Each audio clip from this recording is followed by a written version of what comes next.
Still, there were giants who chased the flames, leading the way in the grand undertaking of Trailblaze. Flow, golden blood. Flow. Converge into a boiling river that flows across the divine inscriptions of this world. Aglaia, the chrysalis of gold. You must caress the holy city's web and hearken to the sounds of the stars. There shall be the three-faced goddess traversing through myriad passages, bearing tidings to you from the universe.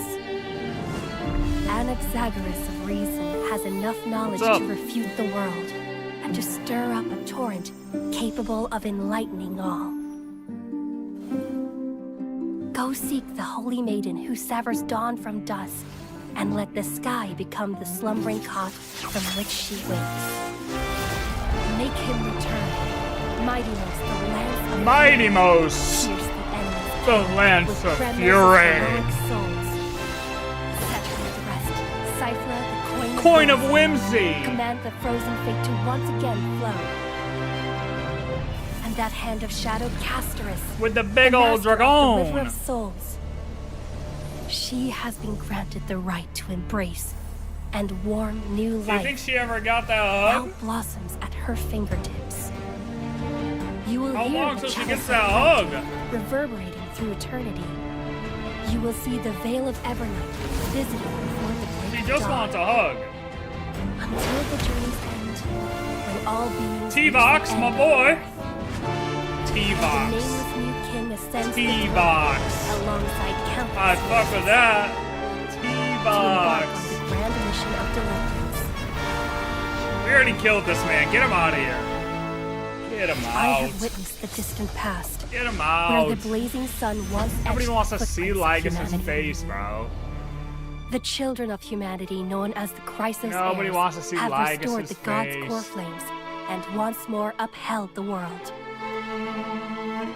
Losses are a constant on the flame chase journey, among which even life itself holds little value. Look at us all, man. We Therefore, all cast even ourselves into the we flame, all really ascended in Amphorius, huh? only to inscribe the opening stroke in the poem of creation. We all became gods. Everyone who went to Amphorius became a god. That's crazy, right? What a place. What a place. We got one more character left here. One character course, left to This reveal. will be a romantic story like One none that has character come that before. still needs to join the You squaddo. think so too, right? Last character. We gotta say, hey. I guess you could say they're saving the best for last, no? I mean, unfortunately, I saw a leak. And all I know is that Castorus animations look cheap compared to hers. That's all I know. That's all I know. That's all I know. Castorus's animations look cheap compared to hers. Alright. So, finally had some time to think about 3.6. And now, I also wanted to give DeWitt time. I wanted to watch this video. Jesus, I mean, what's today? When did he come out with this? I think I wanted to watch this like 2 days ago. I think I wanted to watch it the same day he dropped it, but I was like, we'll hold off. We'll hold off. I didn't want to steal his content right away. You know what I mean? I'll like it before I watch it because I know I'm going to enjoy it. But I like his recaps of the story. So, watch his recap and then give my takes as we go through this bad boy. Best way to do it, in my opinion. Oh man! Plus, we need like a different perspective on everything because I need to hear some other thoughts on this. I need to hear some other thoughts. All right, let's get to it. Paths are pushing this universe to its end. Why? One of these paths have yet to reveal themselves. Why? One of these paths is the harmony. Why? The Trailblazer's existence is that of a will of the cosmos to prevent the ending of finality. Why? Evernight's oblivion is the enigmata. Why? March is said to be a pure child of an Asrava. Why? The instant Dinus's calculations draws near. Why? I don't know if why is the right questions? question for a couple of those. Many questions. I kind of want to stick Many with Star Rail questions. longer than usual this cycle, by the way. Got a lot of videos I want to make. Stick. That was a Stick. interesting word. You guys know what rhymes with the word stick? The Thick. story starts right where it left off, having just returned the core flame of world bearing. We have a sudden chilling realization. In this cycle, we didn't bear the core flame of time, but neither did anyone we know, so how did this core flame get returned? It's then Hycelan spots one of Evernight's jellyfish, and the shot switches to Xandar and the gang. The two geniuses don't seem to care that the garden is getting involved in Amphorius, as all they're concerned with is stopping Xandar, but Xandar emphasizes the Remembrance are not allies with the erudition. He states it's likely all the cosmic powers have turned their attention towards Amphorius in a bid to seize an advantage in the coming War of the Eons, and then states 4 paths will push the universe to its end, with the destruction only being one of them. So, let's start off right there. 4 paths that he talks about. Then when we talk to Kafka later on, she also mentions 4 paths, with that 4th path being distorted. However, we know the 3 paths that we're talking about with Amphorius is Remembrance, Destruction, Erudition. 4th one, unknown, right? And then Kafka talks also about 3 paths: Harmony, Destruction, and I'm pretty sure she says Nihility. I think she says Nihility. I could be wrong there.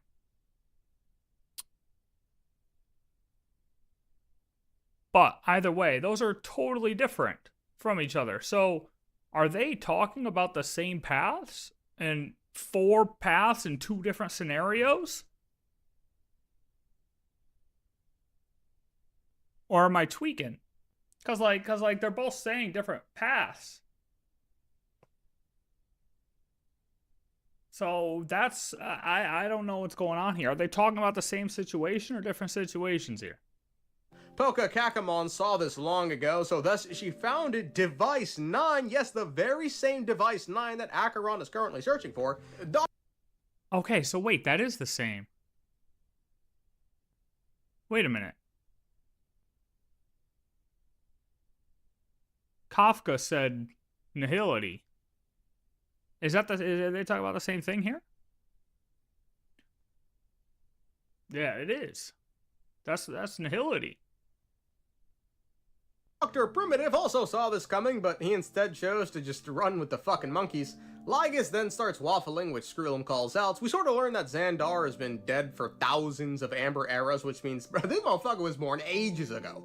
Anyway, an Axel then appears and reveals through alchemy he's merged with Lygus's mind and now just chills there like how Xerxes did to him. Lygus brushes this aside momentarily. As a third party, the Remembrance is about to enter their conversation. The two geniuses are confused at first, but Lygus states they've all forgotten something, and we find Cyrene. Cyrene is gone. We then swap shots back to the Vortex. Hycelan's is gone, but Evernight is here. She was hiding in the memory zone, but can't shit get past our watchful eye.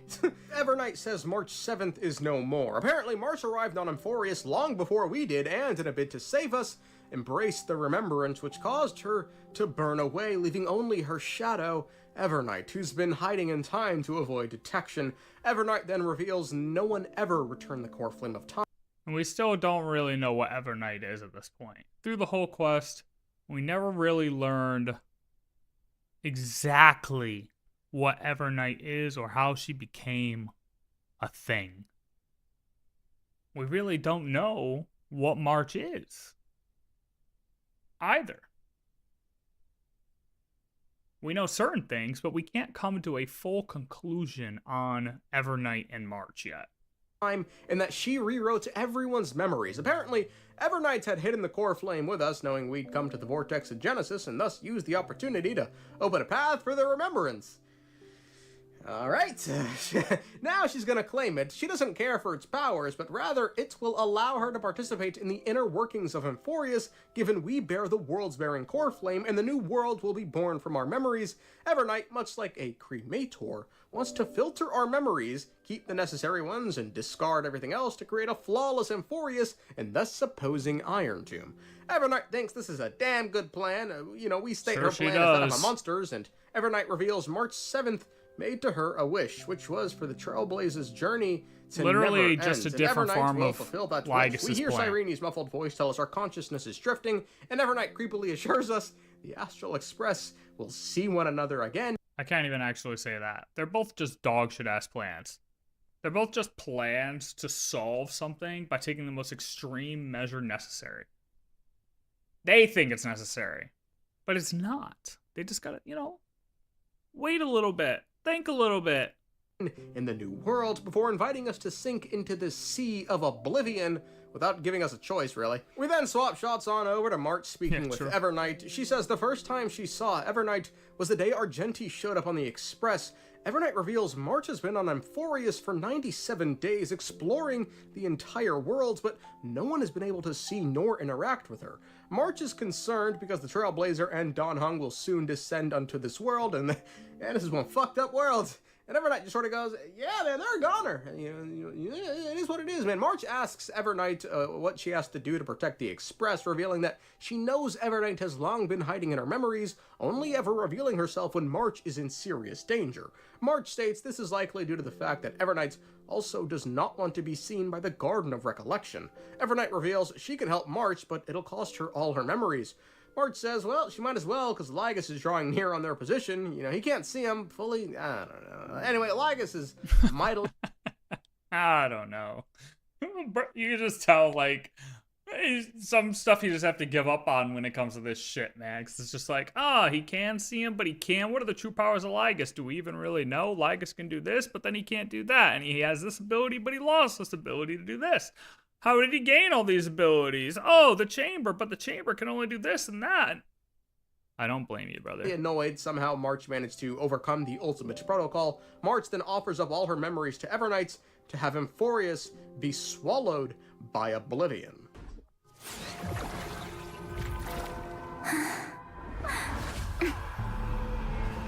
I promise you. What was frozen was alive.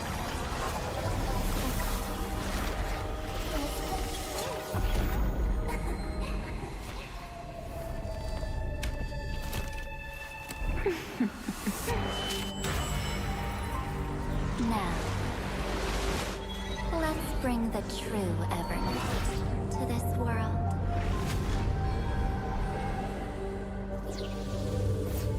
So,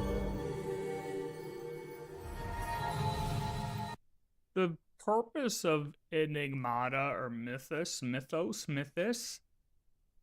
from my understanding, from what I've looked up, is to add in mystery or the sense of randomness, the sense of free will, essentially, into the world, because without him or her or them, then all we would know is the erudition's predictions of the future, which are pretty much going to be right. So everyone would just know everything. They would know what their next move is going to be. They would know how they're going to die. They're going to know how many kids they're going to have. They're going to know who their true love is, everything. But Enigmata adds the sense of mystery into the world. So that way, that's not all we see, and we can actually live life, because what's the point of living if we know the answers to everything, right? Is that right? That's right. So, that being said, how does that play a role into remembrance now? And why does, assuming that Evernight is actually a form of Enigmata, why does she really want to take out the remembrance?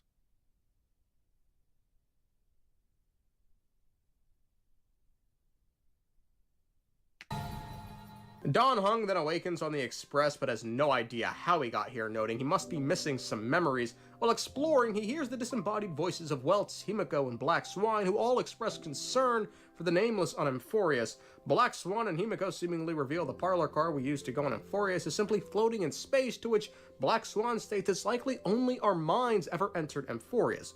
Black Swan then offers to head to Amphorius, And they Don know Hung where then our checks on Mars bodies upon are. spotting some I've vaguely familiar been asking where the fuck our bodies are at for the longest time. The Wait a minute, jellyfish hold on. realizes he's been had. After a battle, Dong Hun breaks free of Evernight's Memoria trap, and Himiko and Black Swan pull up. Black Swan reveals the Trailblazer has been kidnapped by a Remembrance Pathstrider who looks a lot like March 7th. This, of course, is just Evernight's. Black Swan then warns if we sink too far into the Memoria side of... And we could say too, hold on, pause. We could say too, if Enigmata is what Evernight is actually encompassing in her power. Yeah, she's Remembrance character, right? But let's just say her true intentions, or her true, I don't even know, her other powers? Like, how that would really work since she's using Remembrance, I don't really know.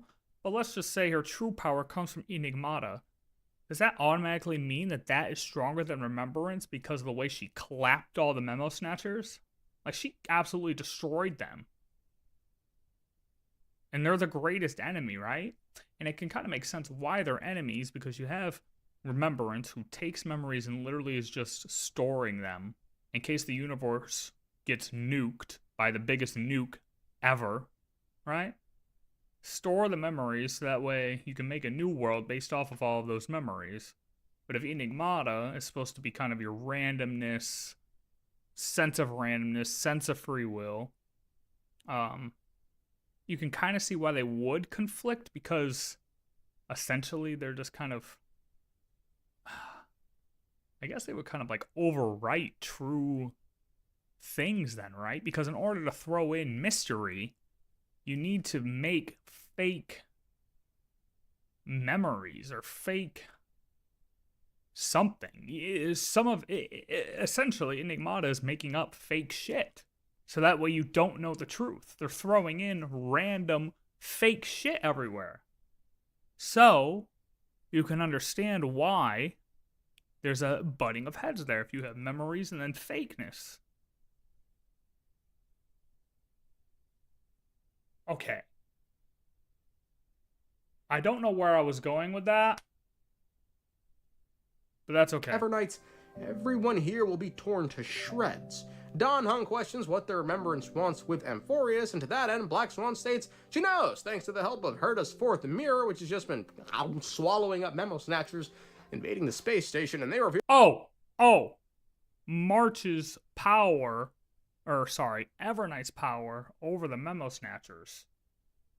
Since Enigmata can more or less overwrite, it seems like overwrite memories or inject kind of fake memories, you could kind of see a power ranking here. Like, obviously she's got to be able to overwrite Remembrance a little bit, so that's why she's able to just lap the Memo Snatchers. Maybe that's why she has so much power there.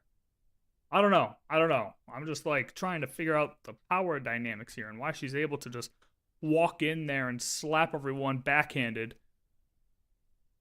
the way she does. All right, let's back up a little bit now that I'm done rambling about... Dong Hun breaks free of Evernight's Memoria trap, and Himiko and Black Swan pull up. Black Swan reveals the Trailblazer has been kidnapped by a Remembrance Pathstrider who looks a lot like March 7th. This, of course, is just Evernight's. Black Swan then warns if we sink too far into the Memoria side of Evernights, everyone here will be torn to shreds. Don Hung questions what the Remembrance wants with Amphorius, and to that end, Black Swan states she knows, thanks to the help of Herda's fourth mirror, which has just been swallowing up Memo Snatchers, invading the space station. Imprison the terrorists. Memo Snatchers want the memories of a god's death, and that god, of course, being Noose. Look at that. Iron Noose. Iron Noose. What are they going to call it? Do we have a name for the combo yet? Look. Iron Noose. I don't care if there's leaks out there with a name already. They need to rename it to Iron Noose. Greatest name. And you can't do it any other way. Noose Tomb doesn't work. I swear to God. I swear to God, if it comes out and it's Noose Tomb, I'm going to lose my marbles. Iron Noose. The Memo Snatchers long knew what was going on in Amphorius, but could never get involved due I love how they did show this way early on, though. Like, they showed this before Lygus explained the story. And his story to Anaxa about the Chimera at the end, getting his head ripped off and whatever he said, that was all the way at the end. This is all the way in the beginning. Like, they showed this early on, like, hey. I don't know if this has been out beforehand, but, hey, first time I saw it was this quest, I'm pretty sure, so. to the firewall around the world, but once the Nameless got in, they were able to just slip in like some rats. See, but then the Remembrance is going to come in and freeze them. You think this is the story of what's actually going to happen? You think this is just literally telling us what's going to happen low-key? Because if you think about it, this was foreshadowing for Lygus explaining. Right? Snatchers long knew what was going on in Amphorius, but could So if this was foreshadowing for that, so you see Noose's tentacles coming down and everything? I think the image of him putting the head on, right? Boom. We know that's going to happen. Or, well, that's supposed to happen. But then Noose is going to take over. He's going to be like, yeah, that's the thing. Iron Tomb, dude. Iron Tombs is going to get clapped. Here. Iron Tomb's going to get clapped immediately, right? We're going to think, ooh, that's the big battle, right? Oh my God, they're taking over. Oh shit, he's free. Oh shit, he's free. Grab Noose. Holy shit, he put him on his fucking head. Okay? Noose is going to be like, nah, bro.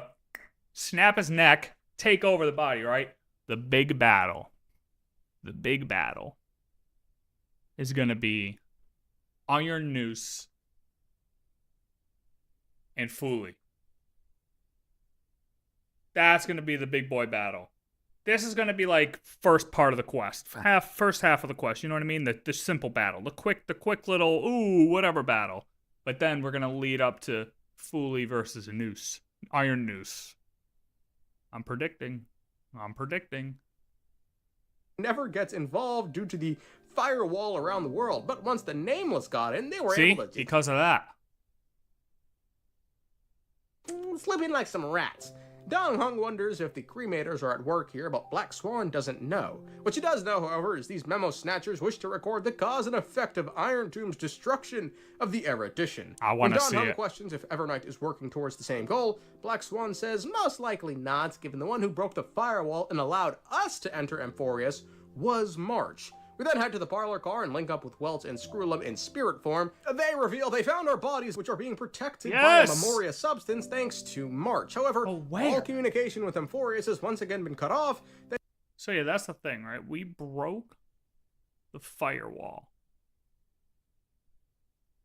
We broke the firewall, right? However,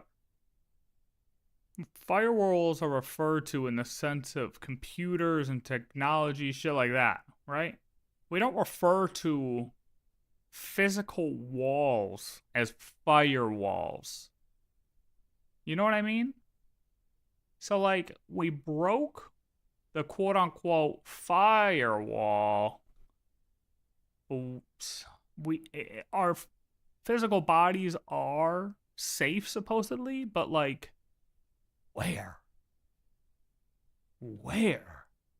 Because they weren't in the 13th tomb, which makes sense. I'm just extremely curious as to...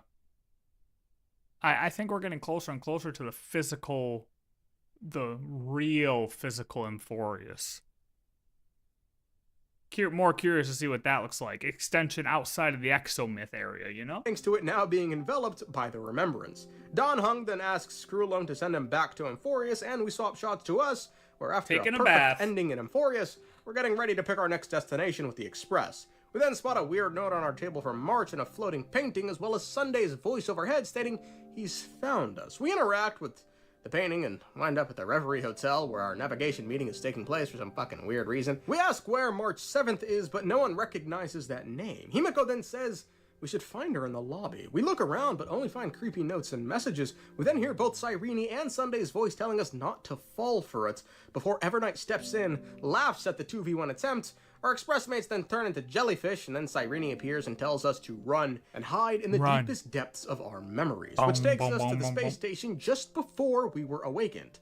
Kafka then uses Spirit Whisper, telling us to listen to a few words that will become relevant when we intertwine with the remembrance, which is now, but, you know, noting when we do remember these words.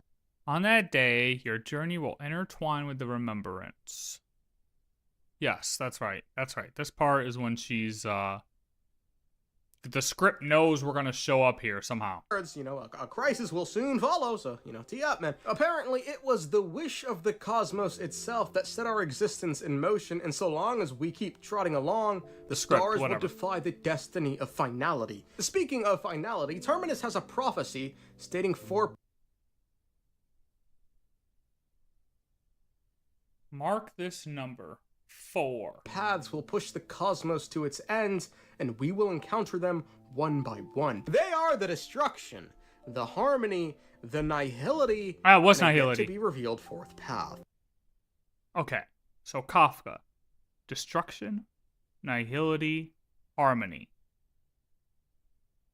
Meanwhile, Lygus, destruction, erudition, remembrance. The only one that crosses over is destruction.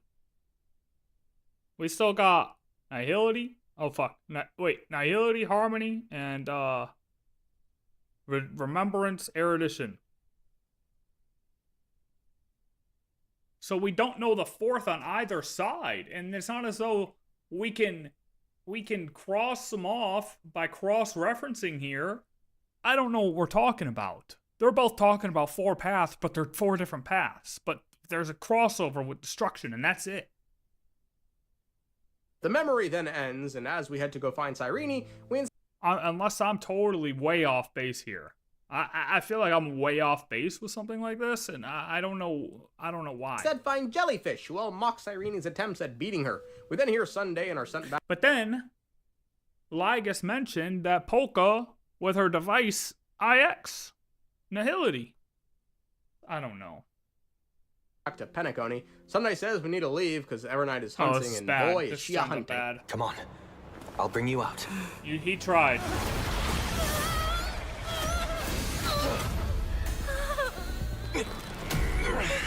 Ow. Self-righteous past rider of the harmony. You think you can do that? Next time, get a memo keeper instead. Not good.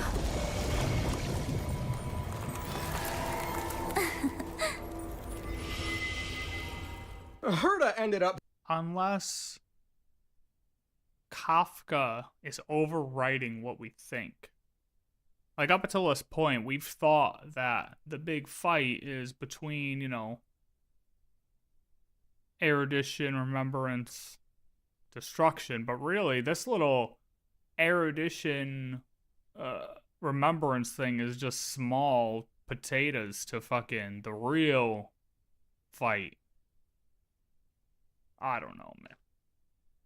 Having to save Sunday, who laments the fact that he couldn't save us. Sunday calls Evernight a reflection from a bottomless abyss. Sunday hypothesizes that while on Emphorius, March 7th likely saw a tragic end for us in Emphorius, so in a bid to protect us, awoke a power within her that borders on evil. Herta reveals while Sunday was tangling with Evernight, Black Swan used this opportunity to enter the memory zone, thus defying the Garden of Recollection. She's flanking. In the memory zone, Black Swan finds a bunch of lobotomized memo snatchers, and after checking the memories, the ones who still had some consciousness left, learns they were looking for the seed of remembrance. Another group of memo snatchers' memories reveal, in a terrified manner, that Evernight is the memo keeper's nemesis capable of devouring all their memories. Another states the Eden of Blessed Insight, which for those unaware is just Fooley's realm, whilst another calls Evernight the pure child of Anasrava and says she has abandoned them, which for those unaware, the pure children of Anasrava are the fragments of Fooley themselves, and they're said to be emanators of the remembrance. The memo snatcher continues, Evernight wants to find... Okay. They're said to be emanators of the remembrance. I don't know at the end if Evernight referred to March as a pure child. We'll see in a second. I can't remember if it was a pure child. Does it matter if it's a pure child versus a child? I don't know. As to whether you're an emanator or not. Like, if you're just a child, are you an emanator? Or is it only the pure children who are emanators? Or doesn't it matter? Are they both kind of interchangeable? You know what I mean? It's just the way they decide to write it one time. I don't know. Find her lost sisters, given all the pure children of Anosrava are female, because money! Black Swan notes this, thanks the vegetables for their service, and then Evernight appears. We then swap shots to Cyrene, who's still in the Trailblazers' memory. She finds the camera that March gave to us. It's March's camera, and lo and behold, from the fucking depths of hell, March's spirit emerges from the camera. We swap shots on over to Don Hung, who Skrullum has sent back to Amphorius with an encryption key. And this is why I say it's confusing about March and how she's actually formed, because in certain ways it's just like they're both fighting for the same consciousness. Like that movie Split, you know, like real bipolar shit. Like when you go to sit down with a therapist, so who am I talking to today? Oh, this is Jerry, the fucking crackhead. Or it's like, oh no, this is just Jimmy, you know, the calm, collected, you know, PhD student or some shit. Although you wouldn't be a student if you have a PhD. I'm still a crackhead. Gotcha, see? But it's like, is it that? Is it that with her? Or is it deeper than that? Is it two paths fighting for the same body? Because think about it. If Evernight is supposed to be more of that Enigmata, but then March is Child of Remembrance, is it, you know? They make Lygus his guide and partner, because, man, that Evernight is evil. Were they ever two physical bodies? I don't know. Evil and powerful, all hands on deck. Skrullum reminds Lygus, should he try anything funny, Anaxa is in his mind, ready to go buck wild at a moment's notice. Lygus says, okay. As the two travel, Lygus reveals Evernight's infected the Time Titan, which allowed her to erase memories. Don Hung quips about Lygus, who in turn reminds Don Hung that Evernight just snuffed out their remembrance, completely annihilating them without so much as a thought. Almost like she has a burning hatred for them, so they gotta stay focused. Don Hung says Evernight has something to do with March 7th's past, but, you know, that's all. Further ahead, Lygus reveals these monsters are mindless memo snatchers that drowned in the black tide trying to escape Evernight. Lygus reveals the memo snatchers tried entering an area where the black tide stemmed in order to steal the memories of Iron Tomb, but these monsters are fucking literal nightmare fuel. Like, that is nightmare fuel, dude. That is straight out of Silent Hill. You know what I mean? Like, that is crazy. Designers popped off. An area where the black tide stemmed in order to steal the memories of Iron Tomb, but Finon turning himself into a seal to stop the black tide sort of just killed all this. Further up, Lygus reveals to Don Hung that Finon made Nanook bleed, which stuns Don Hung. I stunned all of us. Lygus then tells Don Hung in order to find Evernight, he needs to wake up Finon, whose rage and fire will surely illuminate her hiding spots. Okay, so Don Hung does. Makes no headway with Koslana, though, until Finon appears and just convinces himself to help, which he does. Let us go to the other side of the night. This part kind of confused me.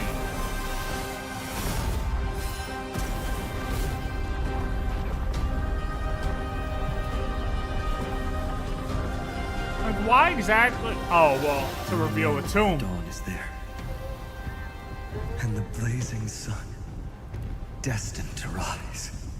Never mind, I was like, because I remember when it happened, and I was probably distracted thinking of something else when this was actually happening, but I was like, why did this dude just, like, fucking nuke the center of the thing? Obviously, we find out that that's the entrance to the 13th tomb, right? So that's why he did it. But, like, it seemed kind of drastic. Like, yeah, we saw the animals getting away. Like, oh, yeah, they survived. A bird definitely died here. Like, something died here. Lygus then feels the need to tell Dan Heng that in this cycle, Terravox the demigod has deviated from the standard flame chase journey, and he suspects this has something to do with Evernight. Lygus then sends Dan Heng to the spot Castellana destroyed, because that's a sign that Evernight's hiding there. In private, Anaxa reveals while searching Lygus's memories, he found a word that scares Lygus, and so thus asks Lygus Demiurge. what the Demiurge is. Dan Heng is now at the Grove, stained gold from Finan's What is attack, it? which destroyed the Who Memoria is it? Evernight. What is it? Who is it? Who did it used to be? Who is it currently? I don't know.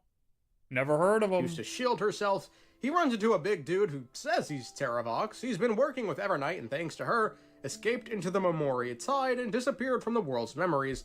Terravox never died. This guy's He a just faker. cast aside Imposter. the Flame Chase journey to join Evernight. He then states he really wants the power of remembrance, and after fighting Dan Heng, Dan Feng appears from Dan Heng's memory, because the Preceptor's fucked with the rebirth, so, you know, he's just been chilling there for a while. The two then march on and find a memory of Trevi, but due to the nature of the memory, they conclude this is Terravox's memory. They then find Bartolos, who helps them, because fuck it. Dan Heng then uses water to awaken Hycelens, who reveals she watched Evernight snatch the Trailblazer. I know it might not matter to other people, but to me, I feel the sense of want, and he doesn't even address it, of like, because maybe it's just obvious. Because it is once you think about it, but my point is that it's not made to be obvious as to what cycle we're in, or what cycle these memories are in. Like, we can assume it's earlier in 337, right? Because we never actually completed Aranova. We never actually completed Aranova. So tried to go after him, but Terravox stopped her, which prompts Hycelens to warn Dan Heng to be wary of the Earth Titan demigod, because they are working with Evernights, to which Dan Heng says he knows. Hycelens decides to join him. As the Memoria Tide becomes more violent the further we go, we get a memory of the old High Cloud Quintet -1, talking about just random things, I don't know. trip Although down Jingli memory has lane. eyes. Creepy, man. Young No, they're Blade wishes fire. he could live a bit. Young Blade. Although Jingli has eyes. Creepy, man. Very nice. Young Blade wishes. I also I heard a little bit of news. I heard a little bit of news. I said he was due. I said he was due for an upgrade, and brother, I have news that he will be getting one. That's crazy. I mean, deserved, to be honest. Everyone else got one. I mean, how you gonna have a Stellaron Hunter who doesn't get a fucking upgrade? You know what I mean? Like, he's gotta be upgraded. Everyone else got upgraded. Well, I guess Firefly didn't, but she was already recent enough. I mean, she's still like head of the break team, right? She's still head of break squad. Waka. I mean, she's still head of break squad for sure. So, yeah, I think she can hold down that front. He could live a bit longer. And in the end, Dan Feng says he still does not regret his decision. We catch up with Terravox, who actually isn't Terravox. Motherfucker lied. Nigga named Motherfucker Geocles. lied. Turns out he just wants the powers of permanence to awaken Terravox. We beat him, and then Terravox appears and reveals he had to betray Geocles and all the other living beings to help Saridra and the Flame Chase journey. Let's see what his take on this Geocles, is. refusing to believe Terravox made this choice of his own volition, chose death over surrender to Saridra, which greatly upset Terravox. So Terravox decided to work with Evernights to have Geocles brought back as a memo sprite. In exchange, he just had to use his powers to cover her tracks. Terravox clears the path for us to head to where Evernight is now, which is the deepest depths of Amphorius, the great tomb where all the past is buried. Dan Heng asks Terravox how much he's willing to sacrifice for the power of the permanence, to which he responds everything, in order to give all living beings a chance to reach the future. Dan Heng then proposes he be the one to do that by bearing the core flame of Earth and bringing all those creatures into the Sea of Stars. Terravox agrees and prepares to hand over the core flame to Dan Heng so he can become the new demigod of Earth, and of course, with it comes a prophecy. You shall dig your own grave and burn in the furnace of rebellion. I only hope that, after all this time,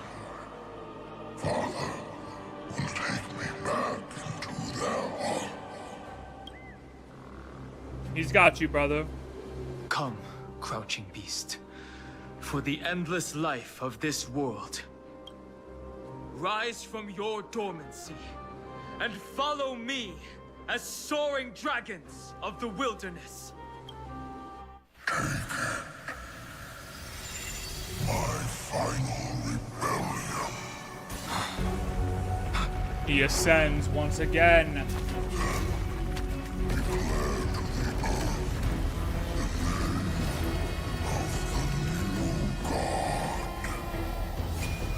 Boom.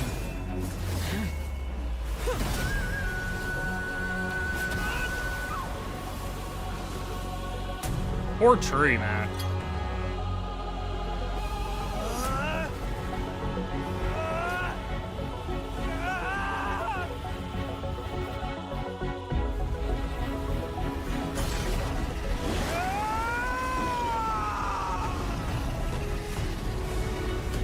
Do you think it hurts?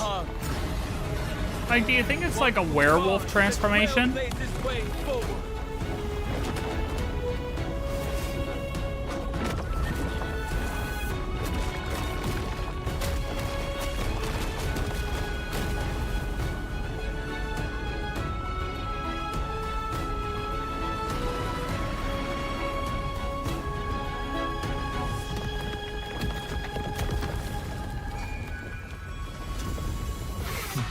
Damn. I mean, you can't watch that scene and just not be like, holy shit. Don Feng then pieces out, free from the... Okay, but time the fuck out. Because I wanted to see if he said anything, but he didn't. But, like, the part that I'm not sure about here.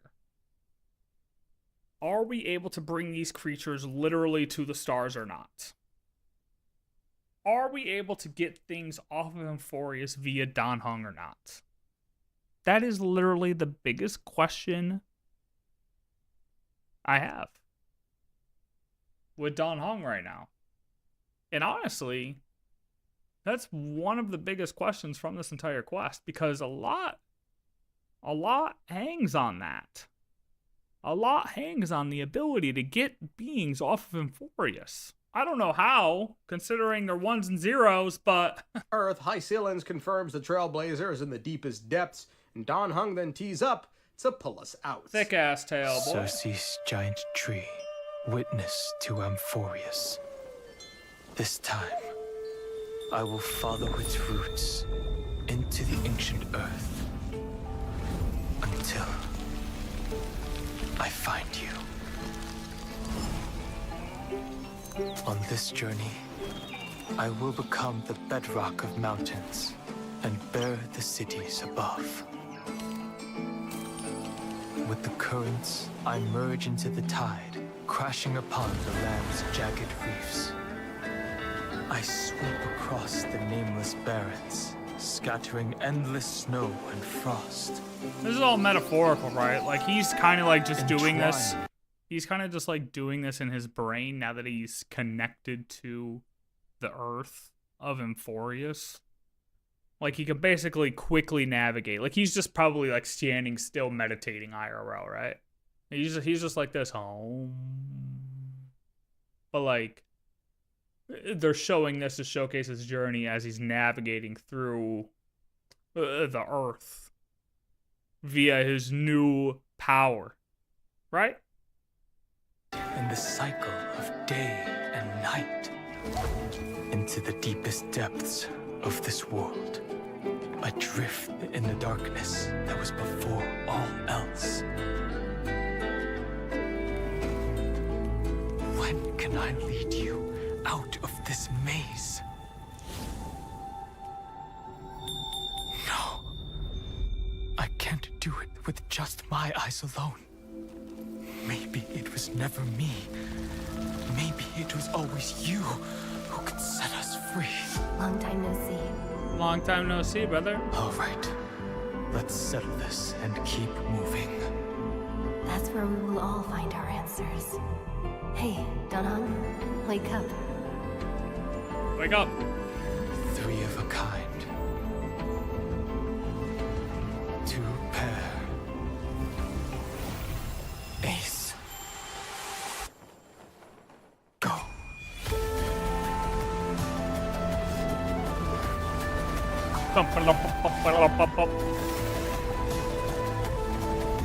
Where were we though?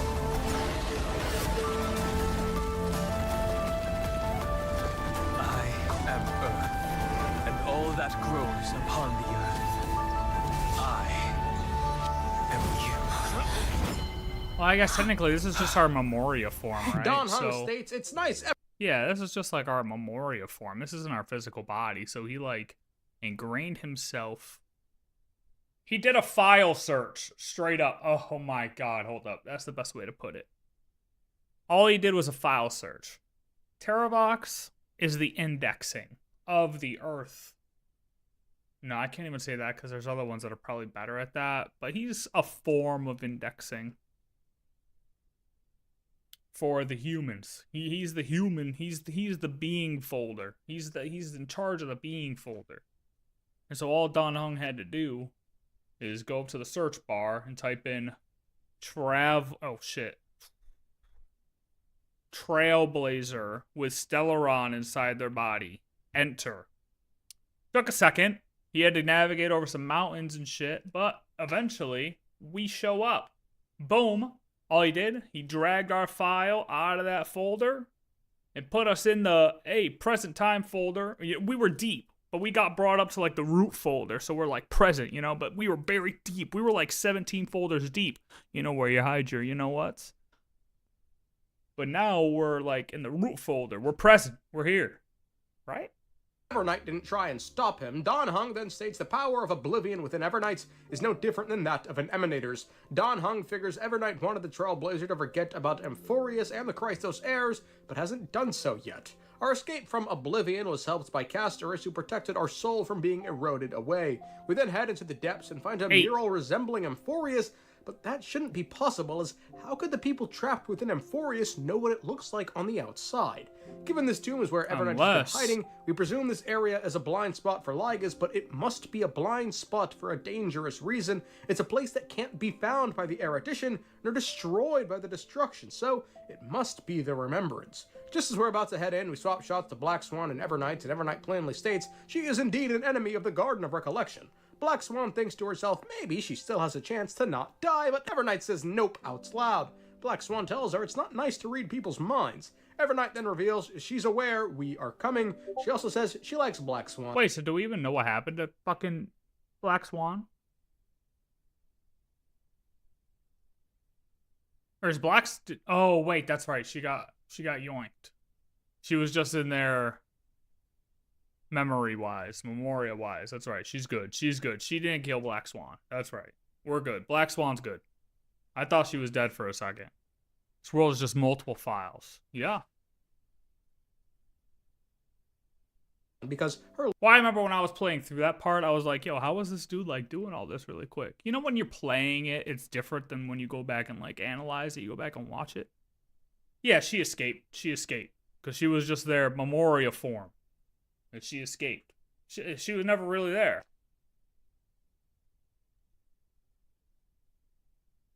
We thought she died, though. Longing for memories is pure, unlike those bastard memo snatchers. Evernight says she brought Black Swan to the Great Tomb of the Nameless Titan, and will soon use Oblivion to douse an Eon's ambition.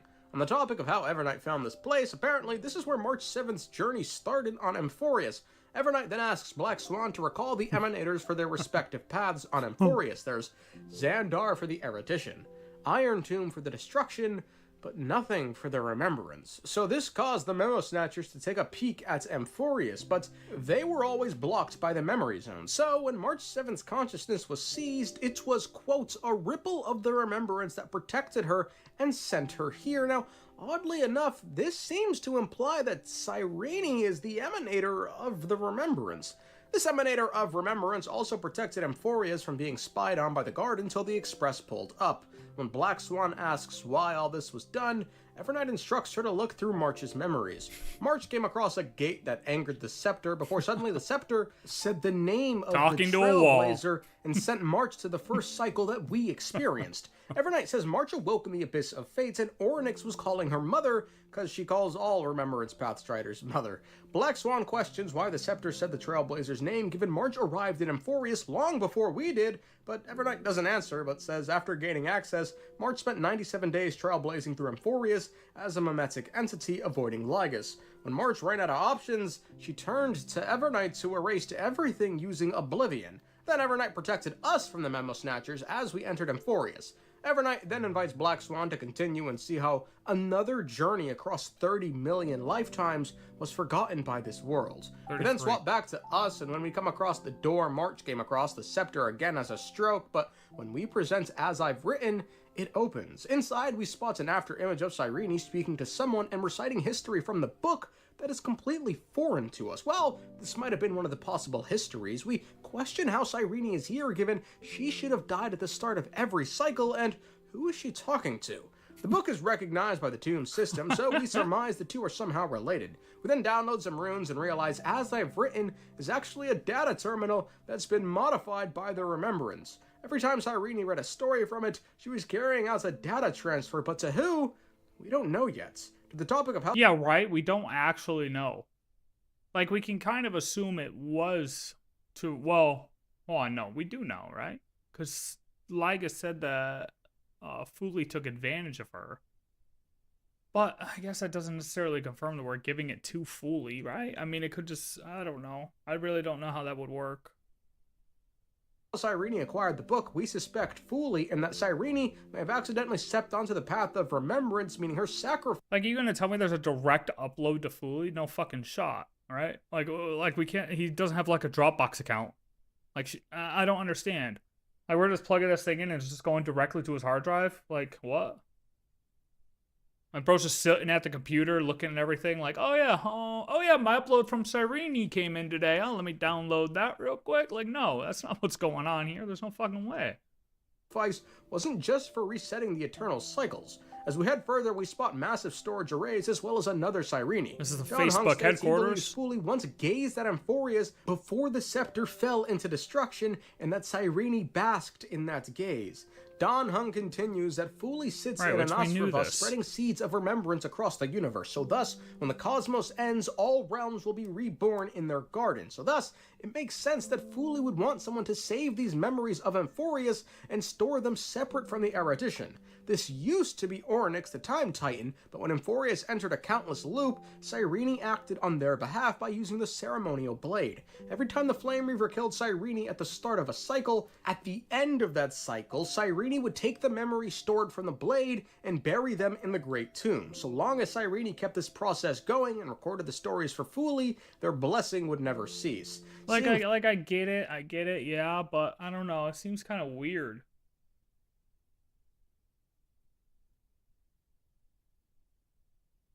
Yeah, like she's just plugging the book in and reading it. Like, I get it. I get what that's what it's supposed to be. But is that the only person who's getting it? Like, I can't imagine he has to. I don't know.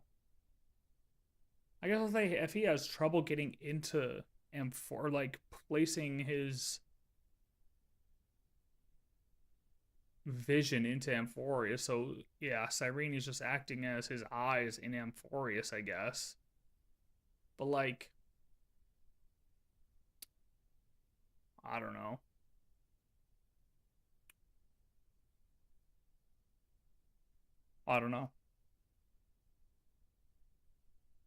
Technically, yes, but when you go through the physical fucking point of having like an external hard drive, that's where it gets weird.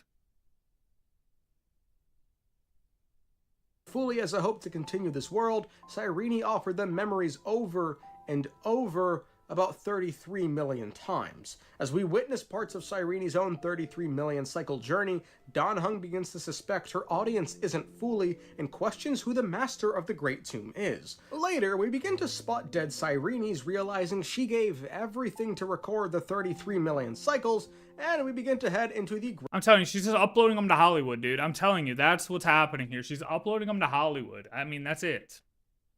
Great's tomb. You will see the footprints I left behind in the ripples of past reverie. This was so cool. This was wicked. I have love never this part. had any other fate beyond this memory. So please remember me with love. Like that eternal footnote in all the faded sagas. Now, open this book. I'll be waiting for you in the past. Operation authorized. Protocol name, Elysium. Welcome. Oh, see, my dumbass was talking over this part. I didn't even hear what she said. It's Elysium? Call name, Elysium. I didn't even hear that when I played it through. I'm not gonna lie. It might be distorted on purpose, but that's definitely Elysium. Operation authorized. Right? Protocol name, Elysium. Welcome That's Elysium. to the Demiurge Matrix. We spot Evernight, who reveals the symbol ahead belongs to the 13th Titan, the Demiurge. And then she reveals there's actually nothing here. Cyrene was Void. deceived by Fooly into thinking Amphorius ever had a chance, causing Cyrene to willingly offer herself up to the remembrance before the Great Tomb. When Black Swan asks why Fooly would do this, Evernight says it's simple. Fooly chose the destruction. Black Swan doubts this because Evernight hates the remembrance, so she would just fucking lie. But Evernight counters her with the fact that the Memo Snatchers have done Seeing this too, and it's like, okay, if Fully was tricking Cyrene into believing, let's take what she's saying here at face value, which I don't. But if Fully was tricking her into thinking that it had a chance, but like, she's still uploading these things. I mean, why would he still kind of encourage her to do that?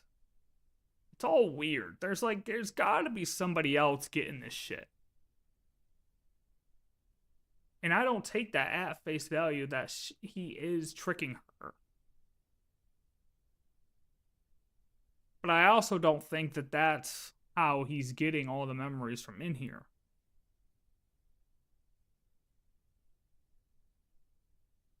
It's not even just about him being cruel. It's just about... Somebody else said earlier in this, I can't remember now. I think it was probably Ligus, that Fully doesn't care about like humanity. All he does is just record shit. Like that's his purpose, is to just record. I forget who said it. But like, it's true. Like, he doesn't want to intervene, because if he intervenes, it's the same reason why Ligus didn't want to intervene. Yeah, every Eon has their bad side, but it's like, why would you intervene? If you intervene, you're ruining it. You're cutting in. If you intervene, that's actually what Enigmata's doing. Enigmata kind of intervenes in order to prevent us from knowing the truth at all times, because if we knew the truth at all times, there would be no point in living. So Enigmata is actually the one who's intervening. Fully has no real reason to intervene.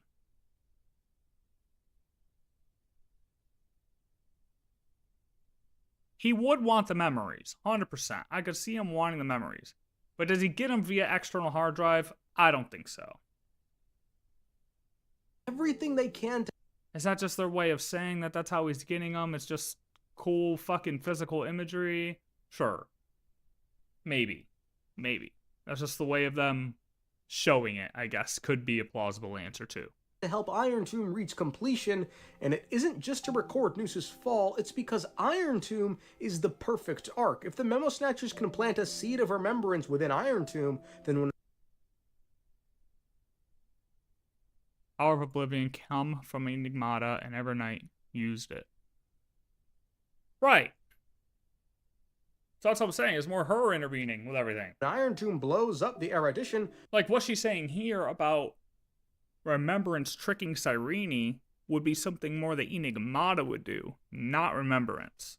She's almost like self-reporting here.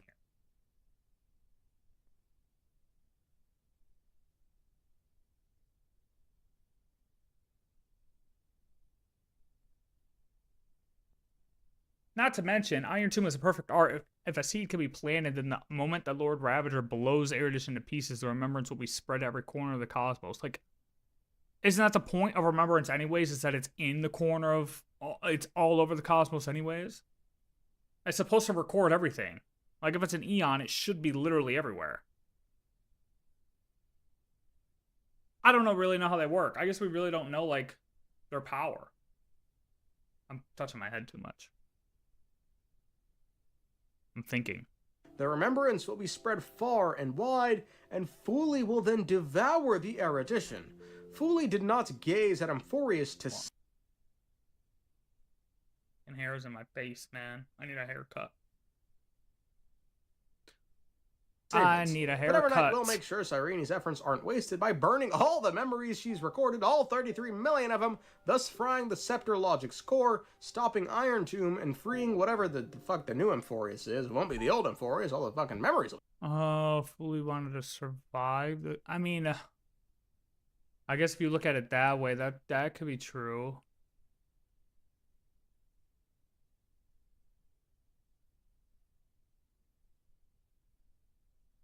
Well, because weren't all the Eons kind of pissed when Noose came to hang out with them anyways?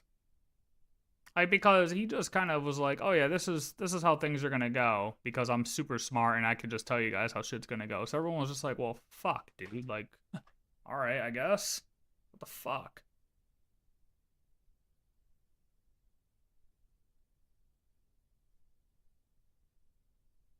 Like, I'm pretty sure majority of the other Eons hate Noose. Like, when he walks in, they all get quiet type shit. You know what I mean?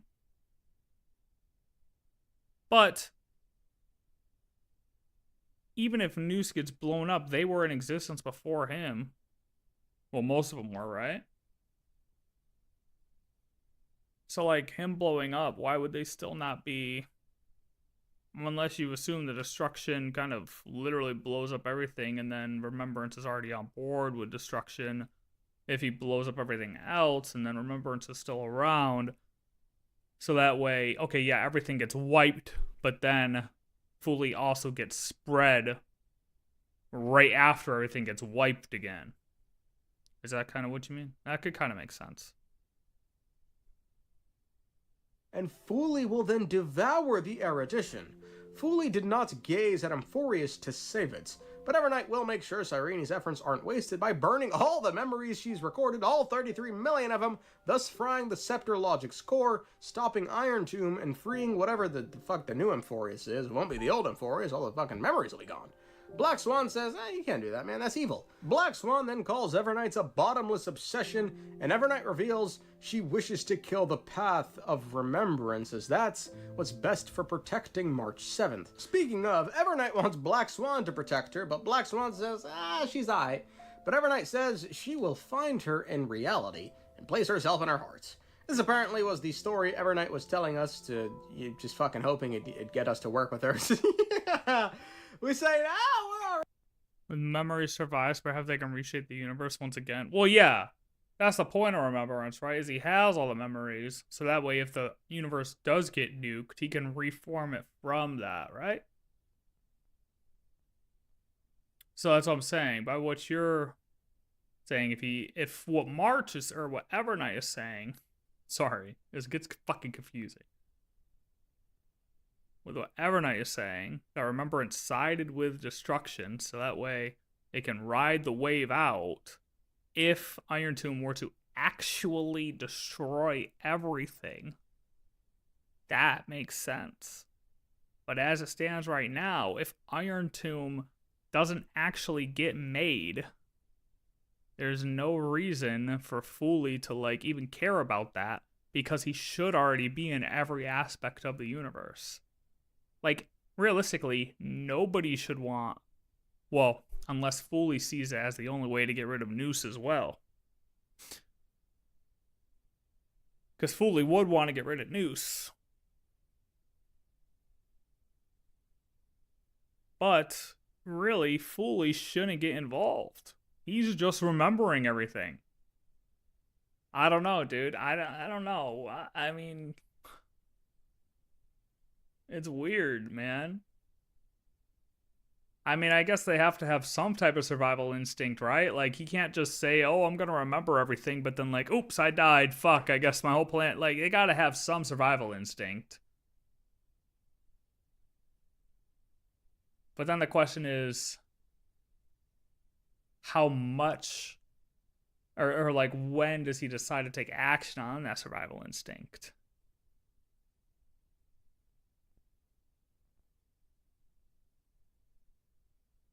And if it's kicking in, is that even more of a sign that Iron Tomb is right around the corner from coming out? Which I think he is.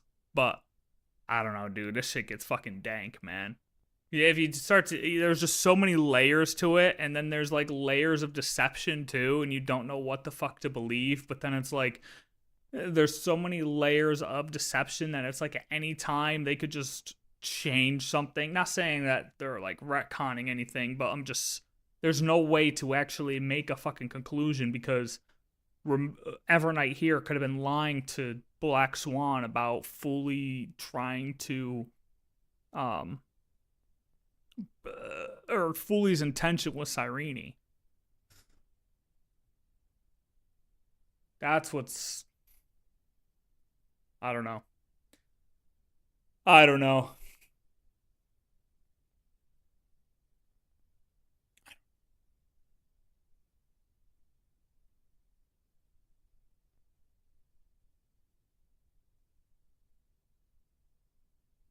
At the end of the day, it's just hard to say. Right, man. And so she just goes, okay. What can change a person's nature? Is it memories? Unfortunately, the result is just the opposite. Ugly ass thing. I hate then this thing. asks us how we'd answer the trolley problem before revealing she's separated us from Don Hung. Cyrene then pops up, some bright colored jellyfish appear, and Cyrene tells us to take a picture of Evernight with March's camera. We're now in ID Silizii. March pulls up with Cyrene. Cyrene tells Evernight she's trapped here. Evernight scoffs at this, but asks March what role she played in all this. Get ready for some bullshit, boys. March reveals when the two swapped bodies, March hid a tiny sliver of her mind in Time's Veil. Then when we pulled up to Oryx and snapped a picture of her with March's camera, March jumped into her own camera. Now March is... Then Cyrene found her and, like, fucking awoken her. And now March is here to just thank Evernight for protecting her and the Nameless Friends, but, you know, you've done a shit job at protecting. You want to sacrifice everyone else, you monster. Evernight... Honestly, I feel like they just try to find a way to explain bipolar disorder.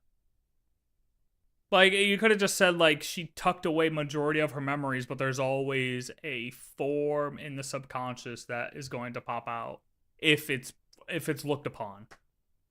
Like, the camera thing was a little extra. I think it was just a cool way to, like, incorporate her further into the story and give her a way to know that a way for March to know what was going on in Amphorius. So, like, you know, 2 months down the line when March is part of the team now, you know, and she recalls a memory from Amphorius, everyone's not like, well, how the fuck does March remember that? She wasn't there. What the fuck? Like, they just threw her in the camera so that way if she ever says anything that happened in Amphorius that she wasn't there for, we could be like, oh yeah, she was in the camera, duh, that's why she knows, duh. There's so many information provided through all Amphorius quests, hope the next patch wouldn't be so long. Oh, yo, I'm sure people already know, I don't know, but I'm just gonna say, the next quest is probably gonna be around the same length, for sure. But I feel like it should be more action-packed. Like I said, I imagine this was basically your chiller. Your intermission with some answers. Calm before the storm. And the next one's the storm. The next two should be the storm. I don't really think there's much more to uncover now. I feel like we got a lot of answers. There's some, like, minor questions as to, like I was just saying about the... Okay, well, is Evernight lying about, you know, Fully's intentions with Cyrene? Or not? how's Fully getting the memories? Is it directly from Cyrene, or is it like, is he there anyways through the eyes and the hard drive is going to somebody else? You know?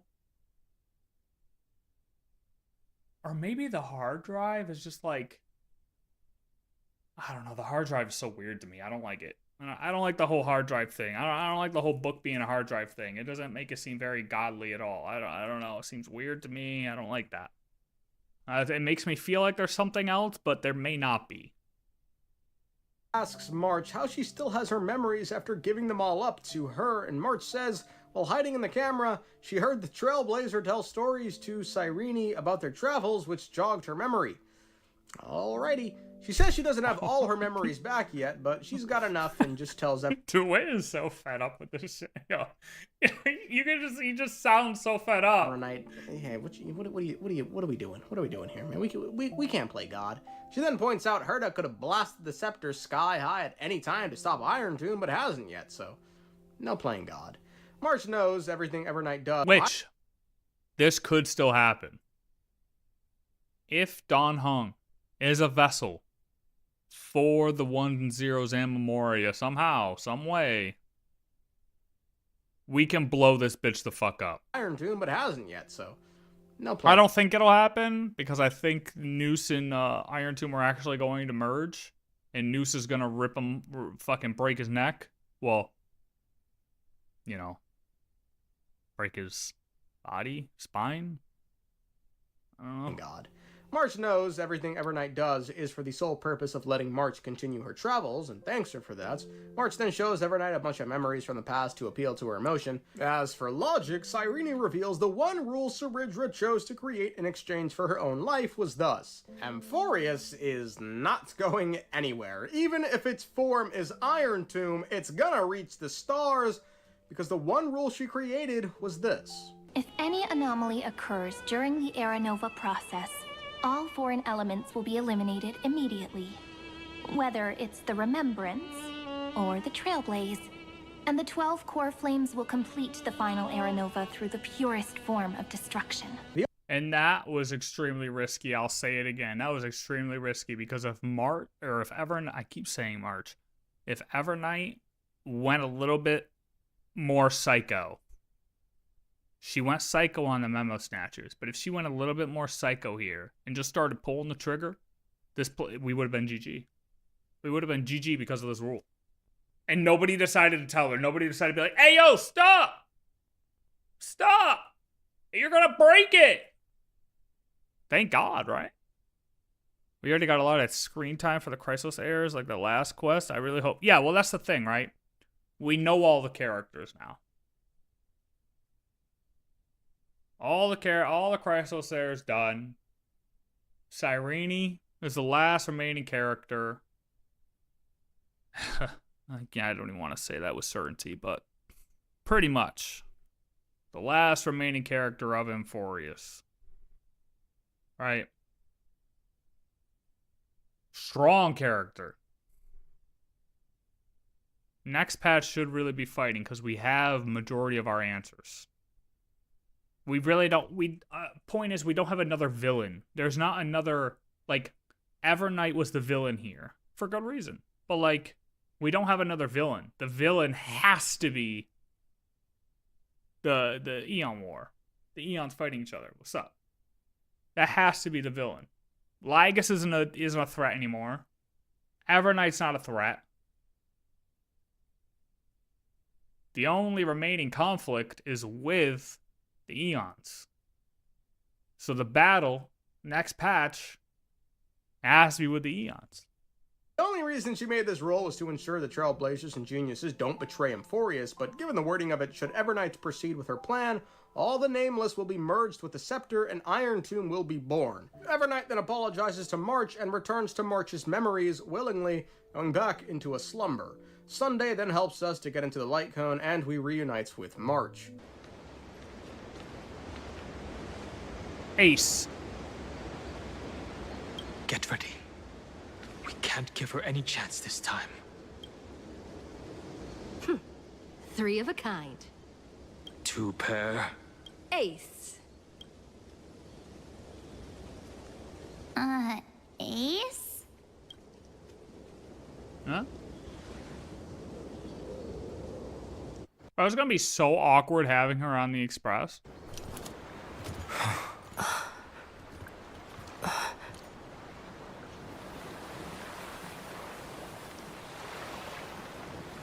March? It'd kind of be like having Kanye on the Express, no?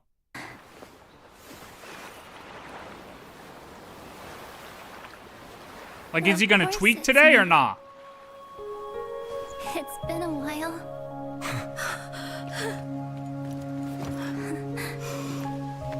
Like, I'd be like, we gotta keep her out of danger at all times. March. Otherwise, we're gonna have a serious problem. Evernight's gonna start fucking March cries like a man. jellyfishing people again. Like, oh, each of them talking emotional stuff. It's not that I hate them. It's, yeah. I don't hate them either. It has just been a lot. It has been a lot. It has been a very, very, very juicy fucking patch. 3.0 has been a juicy year. This year has been a juicy, juicy, juicy year. With a lot of filler. And I think they recognized that, though, too. I think they knew, because I'm pretty sure the devs had talked about how it was a little bit too juicy, but they were already like, 2 patches in, and it was like, maybe we shouldn't have gone this deep, but we got to finish it, guys. So 4.0 will probably be a bit lighter. Okay? Probably. They put enough for 3.x. That could have been 3.x and 4.x. Like, there's a lot of content here, man. There's a lot of fucking content here. Grown man, and tells us Evernight has gone back to sleep. Evernight did, however, leave some parting words and used oblivion to erase the term pure. Oh, it was pure child for... Okay. So I asked it earlier if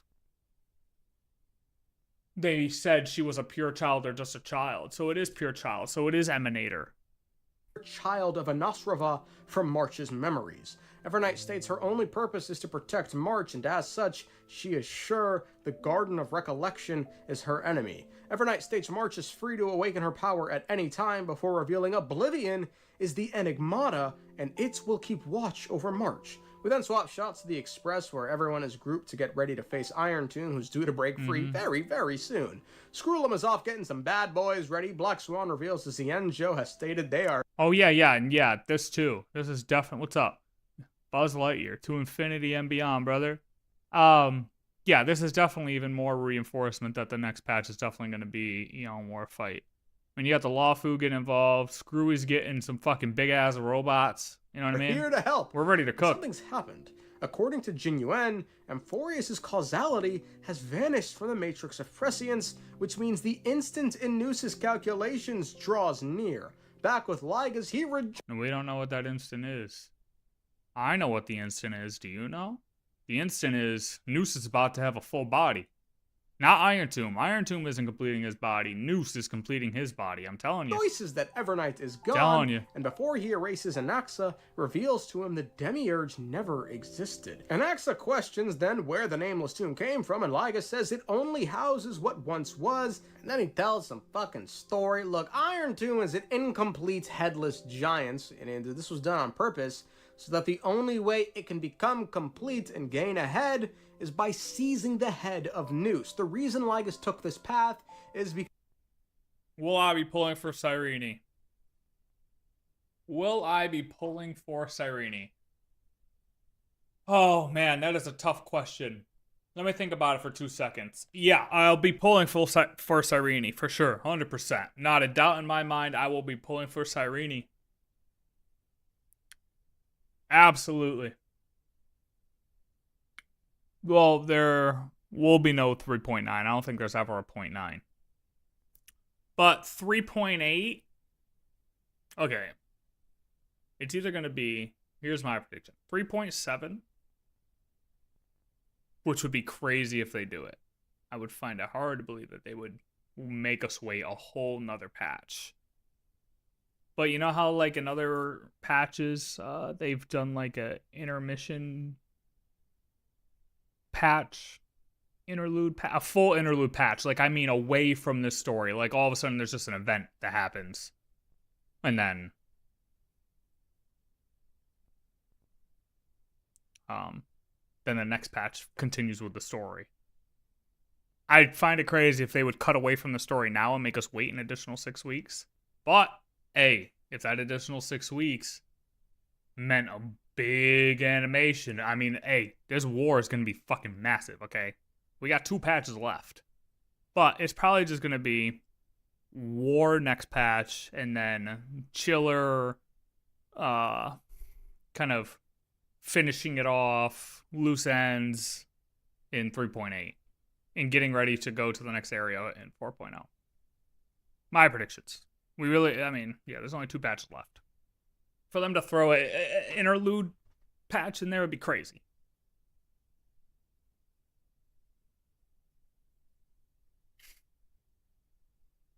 But yeah, so pure child of Anasrava means emanator, right?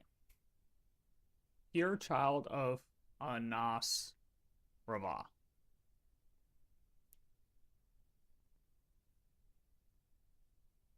means emanator, if I'm correct.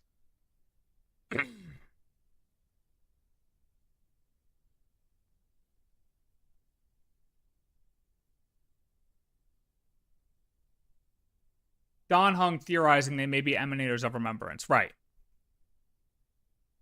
Which means that March, is also an emanator. So both Cyrene and March are emanators. And we can predict that Evernight is Enigmata, actually. Not Remembrance, that she is in the game, but she's actually Enigmata, right? Which makes sense, because she was able to overtake March completely. So Enigmata is definitely stronger than Remembrance on the power scale. Like, if you were to rank them like the Harbingers, like, Enigmata is 4, while Remembrance is 5. You know what I mean? Like, Enigmata is stronger, the way Enigmata clapped all the Memo Snatchers and March. Like, straight up. The fact that Evernight can just pop out a March and be like, hey, I got you, and just totally overtake her if she wants to, proves she's stronger.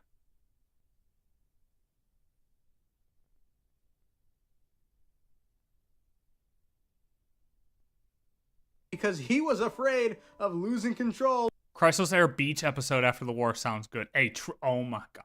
Don't get my hopes up. Don't do that. Don't do that. Don't get me excited for a beach episode.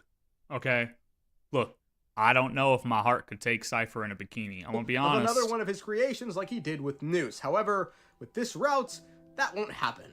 God will be shackled. Anaxa then laughs at the idea that Lygus made a god when Amphorius' last name is Deicide. We then get the final shot showing us completing the last Era Nova ever. Turn over this nearly eternal page.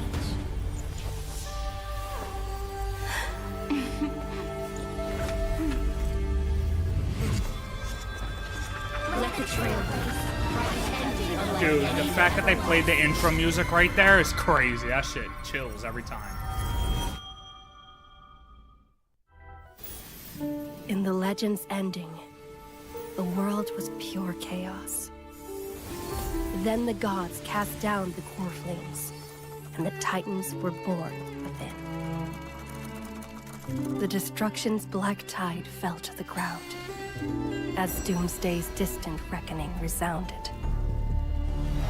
Yet still, there were giants who chased the flames, leading Mighty the way to Mouse! the grand undertaking of Trailblaze. Flow, golden blood. Where is he? Flow. Converge into a boiling river that flows across the divine inscriptions of this world.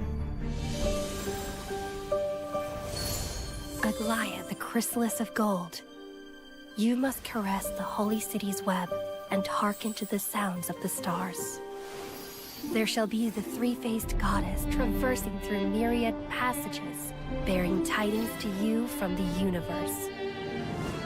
Anaxagoras of reason has enough knowledge to refute the world, and to stir up a torrent capable of enlightening all.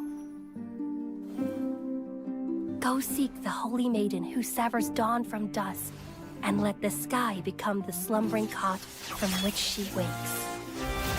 Make him return. Mightymost, the lance of fury, pierce the enemy's king with Kremnos' heroic souls. Set her at rest. Cyphra, the coin of whimsy. Command the frozen fate to once again flow. And that hand of shadowed Casterus, the master of you the know what? river I of need souls. that beach intermission now. I need it. She Hey, has been granted the right to I embrace might need it. and warm new life now blossoms at her fingertips. You will hear the chalice of plenty reverberating through eternity. You will see the veil of evernight visiting before the break of dawn. Until the journey's end, when all beings reach the end of the earth. And the nameless new king ascends the throne alongside countless heroes to embark on the grand mission of deliverance.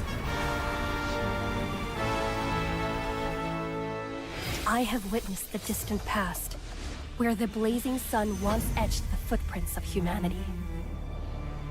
The children of humanity, known as the Chrysos heirs, have restored the gods' core flames and once more upheld the world. Losses are a constant on the flame chase journey, among which even life itself holds Can little they value. come on the express though? Look, we need Don Hong to pull something off Therefore, here. we cast even ourselves into the flame. Maybe that's why it ended on him. Be like, hey, he's here. He's here to take them off of this place. Therefore, we cast even ourselves into the flame, only to inscribe the opening stroke in the poem of creation. Oh, I know what 3.8 is. Our next destination is a new planet. Wait, hey, we're gonna get a one-off patch map, all right? It's gonna be an intermediate planet that we're gonna drop everyone from Amphorius on. Thoughts? We're just gonna find some like random ass planet. And we're gonna be like, hey guys, listen, we're setting up a city here. You're gonna fucking like it. We're setting up a city here, and we're plopping a bunch of people in here. I think, that would be plausible. We gotta do something with them.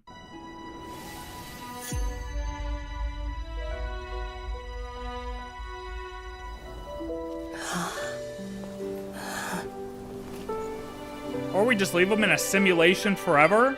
I mean, that's kind of like us, right? Of course, this will be a romantic story like none that has come before. You think so too, Yeah. right? Absolutely. Oh, hey, it's me. That's crazy, dude. Oh, man. Alright, he had another video where he might explain, or his thoughts on certain things. Let's see. 732 BC. Hold on. Before you advertise your other fucking video, hold up now. Evernight, the Enigmata, and pure children of Anasrava explained. 732 BC. Europe is engulfed in the dark waters. King Leopold IV leads his armies in a brutal campaign against his brother, Henry, Duke of Ew, Worcestershire. that dude looks like a foot, bro. What the fuck? And taker of There's no way someone this ugly said, yo, make a portrait of me, right? No way. Maybe Amphorius will be destroyed, but we managed to transfer all the data, Amphorius, to another planet, just like you said. Hey, that's what I think. I think it makes sense. I mean, we could technically, if we just...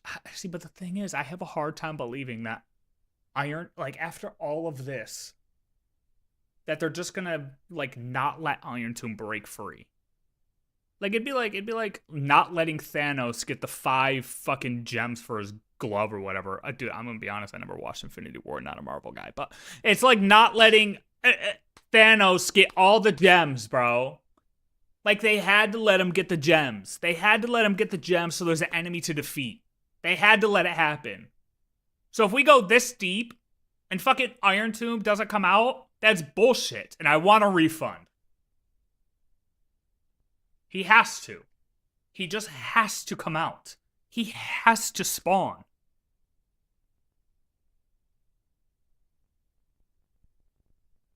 I mean, everyone's getting prepared to fight him. The question is like, we had that whole other cycle. You know what I mean? Well, wait a minute. Actually, hold on. I gotta get this foot-looking motherfucker off of my screen. That motherfucker does not look like me. Shut the fuck up. You know, I go to get something else off my screen, and I got Patrick in prehistoric form on my screen now. What the fuck is this? Bro, can I... Yo!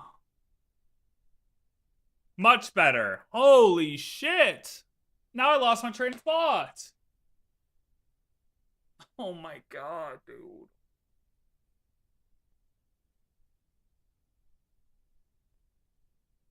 Breathe. Everybody is getting ready to fight Iron Tomb. He's got to spawn. However, if we remember, Herta said that we reset the progress back to 97%, right? And we need to enact one more cycle. What I'm confused about is if we never triggered that Era Nova 337 to bring on a new cycle, is he still at fucking 97%? Like, I know we just, like, did the real Era Nova, but did we? I don't know. Like, it doesn't... We never completed 337 then because we didn't actually have the Time Titan Core Flame, right? So technically, the one we just did with everybody would have been that same cycle. Which means we still have a whole nother cycle to do. To figure something out.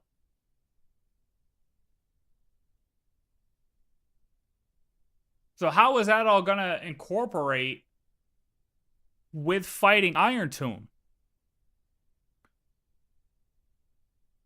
Unless I'm wrong, unless my timing is off.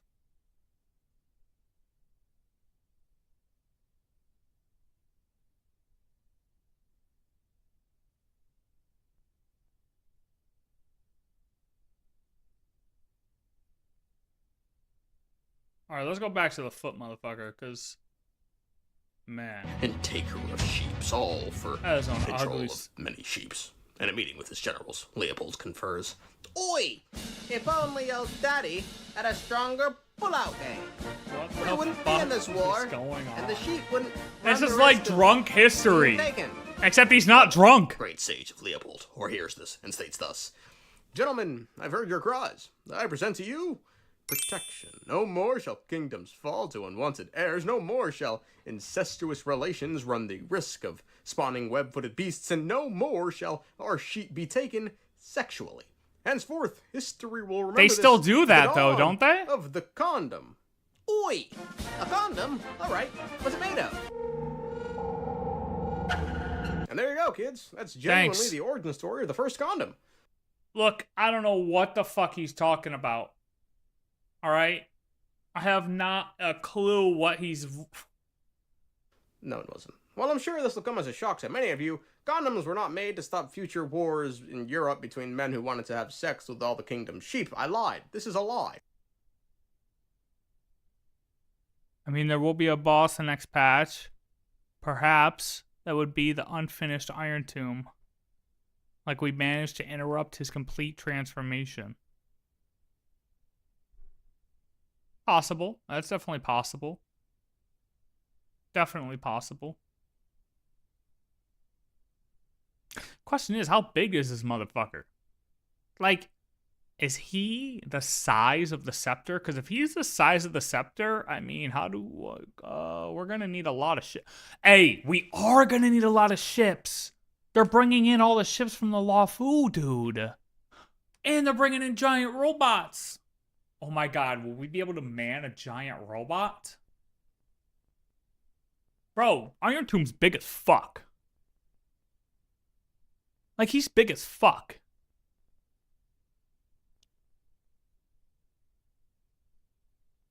Am I pulling for Cyrene? You know what? I'm going to tell you. I've been thinking about it. I've been thinking about it long and hard. And after about 2 seconds, I decided that, yes, I am going to pull for Cyrene. Absolutely, 100%. I'm pretty sure the entire world is going to pull for Cyrene. I think Cyrene may be the highest pulled on banner thus far, ever, in Honkai Star Rail. I'm just going to throw that out there. Highest one thus far. That's my prediction. You want to know why? Double the animation budget, from what I've heard. This history is fiction made by an ologist. Call me a history fictionologist. Now, why are we talking about these lovely group of pixies? It's because Evernight is a follower of the Enigmata. Oblivion shall keep watch over your past, veiled in the hush of the Evernight. She's a follower, but to what extent? And serene. Now, what's hilarious about this reveal is that if you were a smart little cookie, you actually saw this coming because it was first shadowed to us right when the story started. If you remember, Evernight invited us to step into the reign of sensation. It won't take too long. You just need to step into the reign of sensation with me. Folks, the reign of sensation was made by Mythos. And this is also why Evernight had... Folks, the reign of sensation was made by Mythos to prevent the certainty that erudition brought about from destroying the possibilities championed by Mythos. Mythos conjured the fog of thought in the reign of sensation. Yes. So that's the fake truth. It's not even a truth. It's just it's a fog.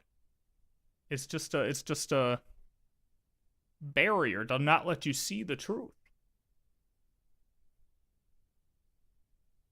For fighting an Emanator, needing this much war force is crazy. I mean, dude. I mean, it's not just an Emanator, man. This is a big boy. Iron Tomb is a big boy. I mean, he is, but he's a big boy Emanator. All of them are big. Who's your main units, or like your favorite? All right, you have to specify favorite, like. Favorite what? There's lots of different favorites for different reasons. So, like, favorite DPS? Or, like, favorite character battle-wise? Or, like, favorite character based on, like, appearance? Favorite character, you know, like, based on story? I'm not one for, like, favorites. But, if I have to pick based on appearance, Cypher. For sure, 100%, without a doubt, in my mind. Favorites for DPS? You know, I like my Thurta, because I double 10 pulled and I have her E1, so I like her a lot. My favorite in terms of story? That's hard. I don't know who I'd pick in that case. A lot of people have good stories to them. You know? I mean, all the way back to Bronya. So it's that one's hard. That one's hard to say. And this is also why Evernight has the umbrella. But before we dig into the Enigmata I don't know, each path. I feel like we should first clear up who or what exactly is Evernight, a separate entity within March. That's too much thought. Favorite guy? You know what?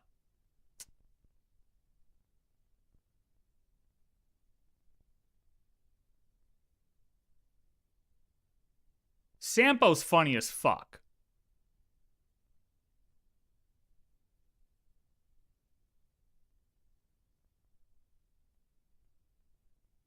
But Adventurine's super clever.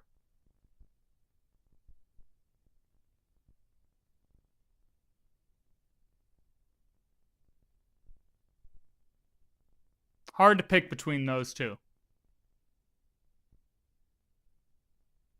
if I'm being honest.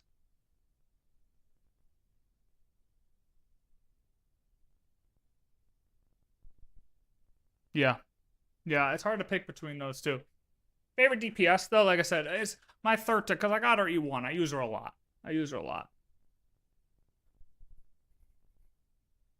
I've heard. You know, you know who the future Genius Society member is? I'll let you take a guess. Anaxa, too. Ah, shit, man. Anaxa.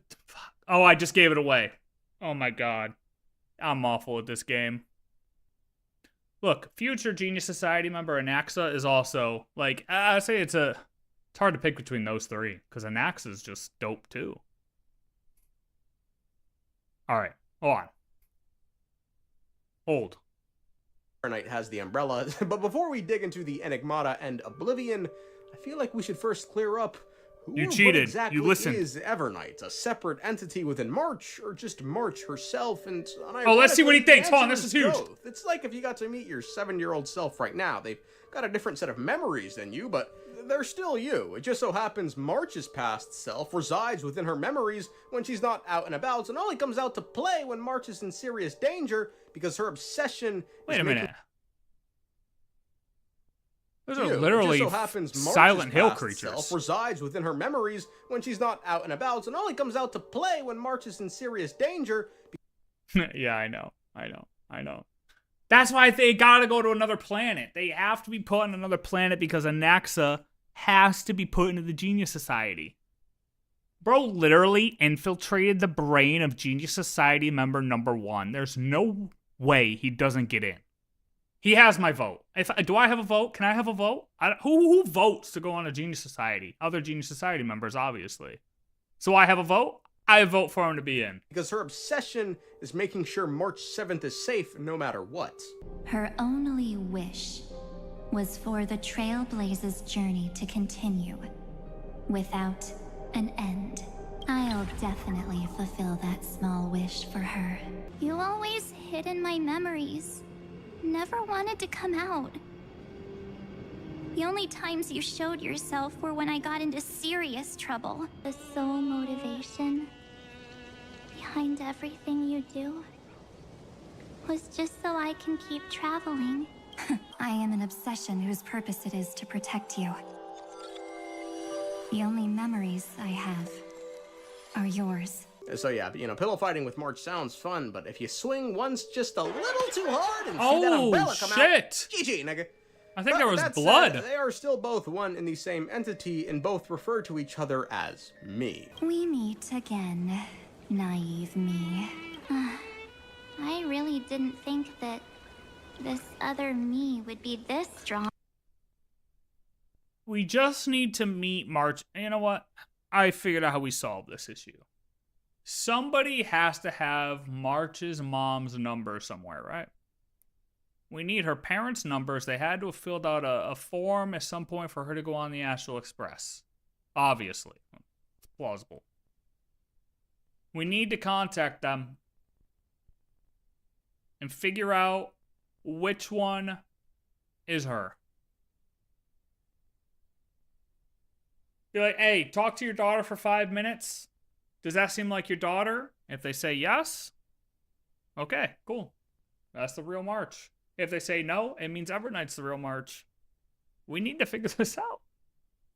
Now, worth clarifying, they still have separate memories from one another, as March tells us when she's awake, Evernight is asleep and can't experience her travels. Its memories are all drawn from the camera's photos.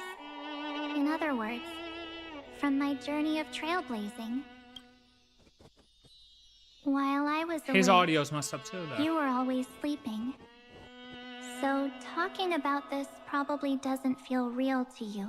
So why don't I walk you through these memories all over again? This is why part of appealing to Evernight's emotions was March quite literally showing Evernight all her journeys and travels.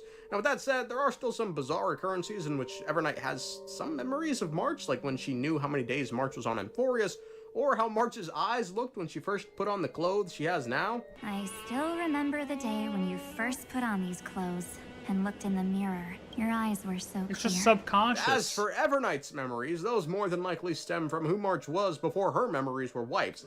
Given, hey, she knows some shit, man. Yeah, but that's assuming, see, and that's the other thing we don't know. We really don't know. I think everyone's assuming that Evernight is just previous March. But how do we not know that March wasn't previous Evernight? And then Evernight was previous March. And then March isn't previous Evernight. Like, who's to say they haven't flip-flopped before? Because, right, they just flip-flopped, right? They just flip-flopped. Who's to say it didn't flip-flop before? Who spawned? Yeah, she knows some shit. As of now, I have no intention of making choices for you. You've already decided on your next destination.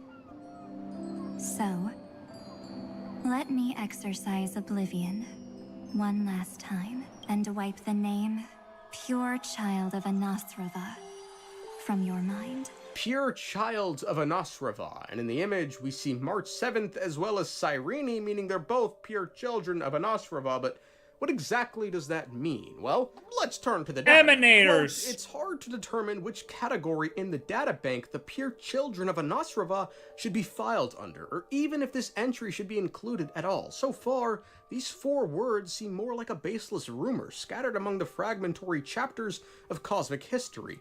Different historical records lead to pure children of Anosrava with vastly different birthplaces, races, identities, and even life experiences. They also never knew each other. The only common thread between these women was that they all walked the path of remembrance. Literally interpreted, the pure children of Anosrava must have countless intricate connections with Fuli, the master of Anosrava. Could these women be some special form of remembrance emanators? The conjectures are endless. They could be fragments of the eons scattered across the cosmos after their shattering. Fuli's countless manifestations walking among mortals, different facets of their memories of themselves. Each theory seems self-consistent yet riddled with contradictions. Now there's only one consensus across the cosmos. One or several pure children of Anosrava establish the Garden of Recollection, and these women collectively guard the secret of the remembrance. The idea that these women are all shattered pieces of Fuli is further backed by the fact that Evernight, who again, a pure child of Anosrava, quite literally says as much in her trailer. Are you willing to face me now? Face your past. When you were born from that shattered lumen flux. When you were buried along with the remembrance's lies. Furthermore, it seems a sign of the pure children of Anosrava is pink hair. I knew he was going to say it. I was waiting for him to say it. There's no fucking way. Because that would mean she is. And how could Cyrene be if she's a fucking 0 and a 1?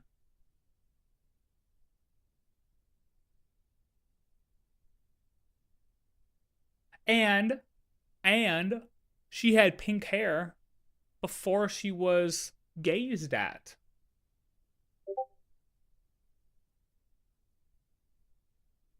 So how does that work? Let's say even if she get past the 0-1 fact,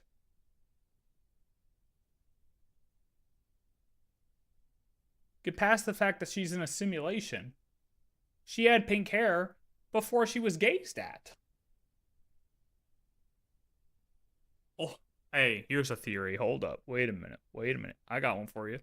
What if they actually didn't have pink hair before, but since he's able to control memories, hear me out, Fuli is memories. What if the moment he gazes upon somebody, all of a sudden, everyone's memories of them is that they had pink hair?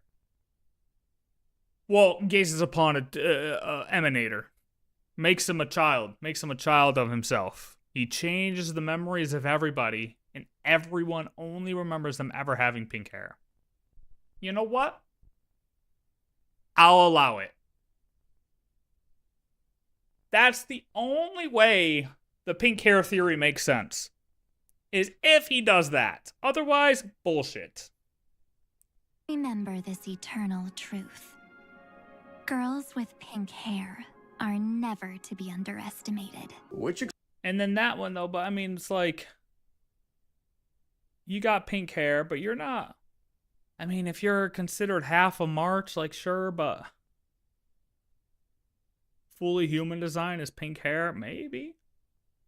Maybe. Nah, because I was thinking how he just said, actively guard this. Only one consensus around the cosmos. One or several pure children of Rhinoceros will establish a garden of recollection. What popped into my head is I was like, huh. What if then, like, her parents are, like, in the garden of recollection, you know? Would that mean Cyrene's parents are in garden of recollection too? Like, all the children's, their parents are actually, like, in the garden of recollection, but that's not possible because Cyrene is in a fucking simulation, dude.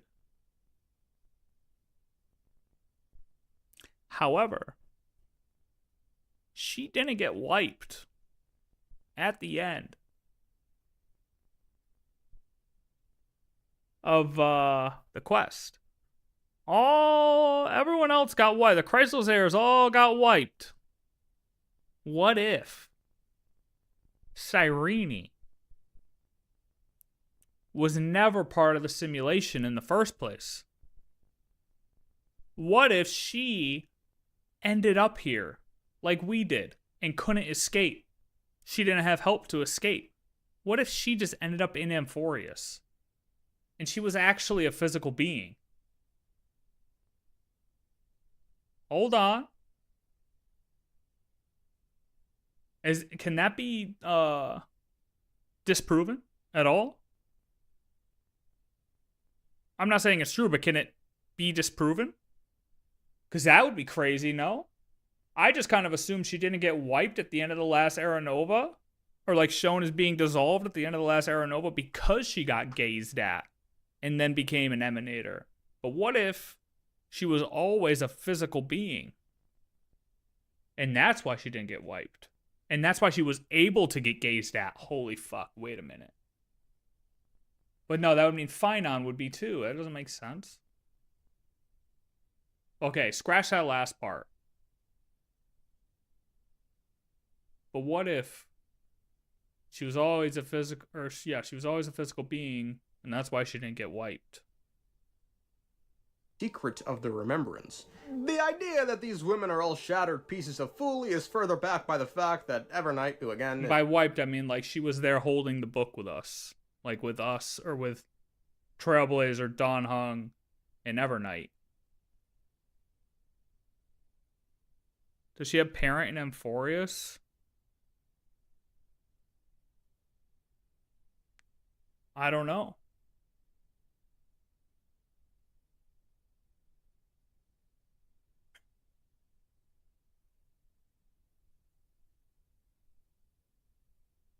I gotta change my default browser now. Or my default search.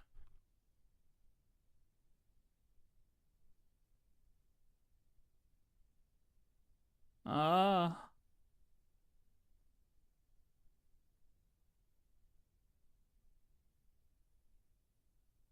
hope this doesn't leak.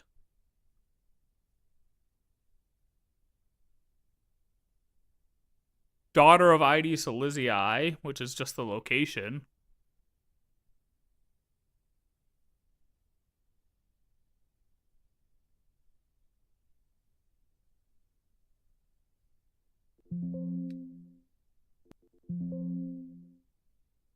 Mother?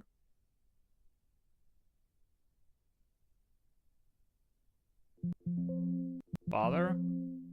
Oh, like... Nothing, no family. Well, no family that's popping up showing right here. But if you go to Phynon's, like Phynon's parents and everything are there, right? Like Phynon's, like people from Phynon's childhood are all over the place. Nobody of Cyrene's. Bro, what if Cyrene was always a physical being? Could that be possible, dude?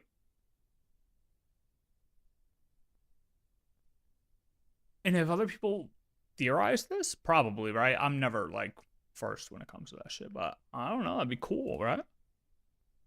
bird child of Anosrava quite literally says as much in her trailer. Are you willing to face me now? Face your past. When you were born from that shattered lumen flux. When you were buried along with the remembrance's lies. Furthermore, it seems a sign of the pure children of Anosrava is pink hair. Remember this eternal truth. Girls with pink hair are never to be underestimated. Which explains why March and Cyrene noted they looked so much alike. Wait a minute. We actually look quite alike, don't we? Yeah. Your pink hair is just as eye-catching as mine. Now, some of you might be taken aback by the claim that Foley is Shatter. Now, there is a lot of ambiguity in the databank with regards to this entry. The entry almost wasn't even included because the whole concept is shrouded in mystery, but I find it dubious at best to suggest that Foley is dead, when just as recently as this patch cycles, Foley has gazed at Amphorius twice, once for shits and giggles, and the other to look at the Trailblazer. Hell, we know where Foley is. Allegedly, he's posted up in the Anosrava Pure Land, just spreading seeds out far and wide, and the Remembrance can't be a masterless path because that's illegal. What? Or is it? Quote, such is all that mortals know about the Eden of Blessed Insights. To this day, these accumulated materials remain unused while Foley simply sits in meditation at the center of the Pure Land, silently recording everything. Scholars question, with the whereabouts of the Eon of Remembrance obscured by the Garden of Recollection, could the crystal god of the Eden of Blessed Insight be merely a false avatar? The cremators spread even more terrifying information. Foley has long since perished, their powers broken, while the Garden of Recollection had usurped divine authority to manipulate the masterless path. However, it doesn't make sense. Well, I guess I was gonna say it doesn't make sense because Evernight still wants to kill Remembrance, but I guess if she was kind of low-key the whole time and she could only pay attention to what March knew, then how would she know if Foley died or not? However, masterless paths do not exhibit tidal energy fluctuations, and fallen eons would no longer gaze upon any path strider. The Remembrance and Foley do not fit these criteria, yet they rarely manifest themselves, leaving only their crystal-like silhouette reflected across the cosmos. Perhaps as Adrian Spencer Smith once said, do not ask where a shadow dwells, you should seek the light that casts it beyond their throne. Kind of a 180 in this text. Despite the Cremator's claims and Evernight's, it seems Foley is not completely dead or shattered, given they are still gazing at people, and the evidence, just further doesn't suggest. Yeah, it seems like, fragments are just noose. And Amphorius is a fragment of noose. Whereas other fragments are, if he has other fragments, I don't know. So they're not like siblings, but they're part of what a being was. Which is even more of a reason why Noose is gonna fuck Iron Tomb up. I'm telling you. As much. Plus, with Foley still living, there's the added benefit that it makes Evernight's wish of, wanting to kill the Path of Remembrance a bit less nonsensical, as, now there's someone she can go after. My wish to kill the Path of Remembrance. Yeah, they're not, even the fact that she technically wouldn't know, I don't feel like they're gonna make her whole mission be this, and then just be like, oh yeah, it was dead anyways. This whole reasoning behind her, this patch, pointless. Like, that'd be dumb storytelling. That'd be literally a waste of fucking time. They would have given her something else. Surely they would have given her another motive. March 7th will not find peace as long as they and their fanatical henchmen exist. Unless, to be fair, it is the Garden of Recollection manipulating the path, which would explain her hatred and the fact that she calls herself an enemy of the Garden. And that's why she fucked up all the Memo Snatchers, sure. Maybe just the thought of Foley being, admired is enough to say they're alive. Maybe, but that's a stretch. That's a stretch. Well, yeah, it's pretty... regardless, how did the pure children of an Ostrava come to be? Who knows, man? You know, Databank gives a couple more theories, like the children of the memories of Fuli, or even the manifestations of Fuli, but given, Evernight herself referred to the shattering hypothesis, it really makes you think. Now, speaking of Evernight, her own power of oblivion... I don't know. I mean, yeah, if you look at Noose and considering that Emphorius is a fragment of Noose and Noose is still obviously up and running, it doesn't mean that he had to shatter completely. What if, like, bro just got shot in the shoulder and hit, like, a couple fragments, oof, and he just... couple fragments branched off and fucking formed these children. It doesn't mean he had to completely die, right? Like, Noose is still up and running. He's just, like, I don't know, missing part of his left side or something. I don't even know. Who knows? Who knows what that even means? Stems from the Enigmata, which is essentially just, the path of bullshit, and quote, it is a fallacy that all things can be experienced and recognized. The living seek to produce prophecies of the unknown based on their limited grasp of order, but little do they know that the universe has no end and that the truth is but a fevered dream.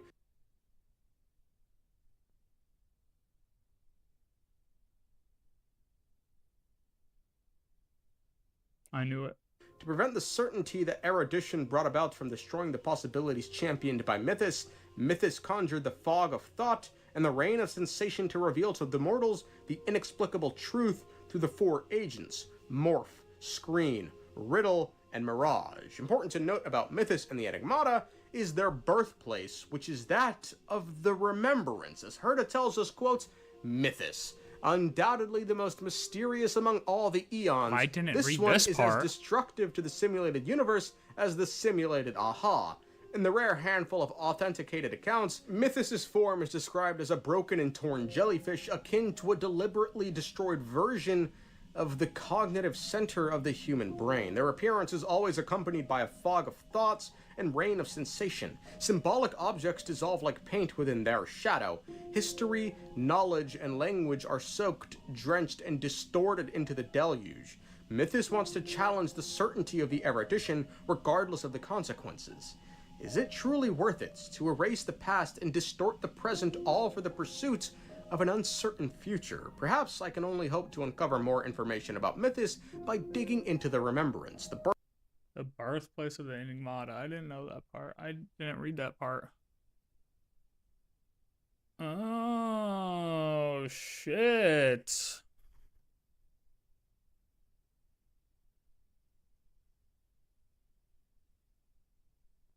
Makes sense.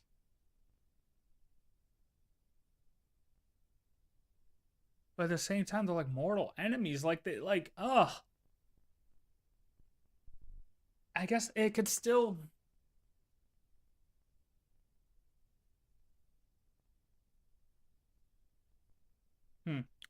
Birthplace of the Enigmata. Alternatively, I can try finality. Now, what's strange is the Enigmata only has two known paths, or, well, groups within that path. The Riddlers, and, everyone's favorites, the history fictionologists, yet Evernight doesn't seem to belong to either of them. The Riddlers just fuck with language, whilst the fictionologists just fuck with history. But if we look at Evernight's actions within the story, which was to pick and choose which memories should be kept by the Trailblazer when creating the new world through Era Nova, not only do they not resemble an action from either of these two groups, they actually perfectly fit the modus operandi of the Cremators, a group serving the Remembrance who do this exact action on a larger scale. Now, one doesn't have to be a member of a group to warrant the Eon's gaze, but what's odd is Oblivion, the power of Evernight that Don Hung likens to that of an emanator. That power called Oblivion. It's just like an emanator's. And despite Evernight stating it's that of the Enigmatas, I could find no reference to any such Oblivion power anywhere, yet with this power she's able to erase memories of people, or at the very least fog people's thoughts, which does fit with the powers related to Mythos. Fog people's thoughts. I heard it literally. It's says confusion. That earlier. But I'm afraid that's all we know about Evernight, who's since gone back to sleep within March. So her connections to March's past, how much she truly knows... She just wanted to cause confusion. She just wanted to fuck people up.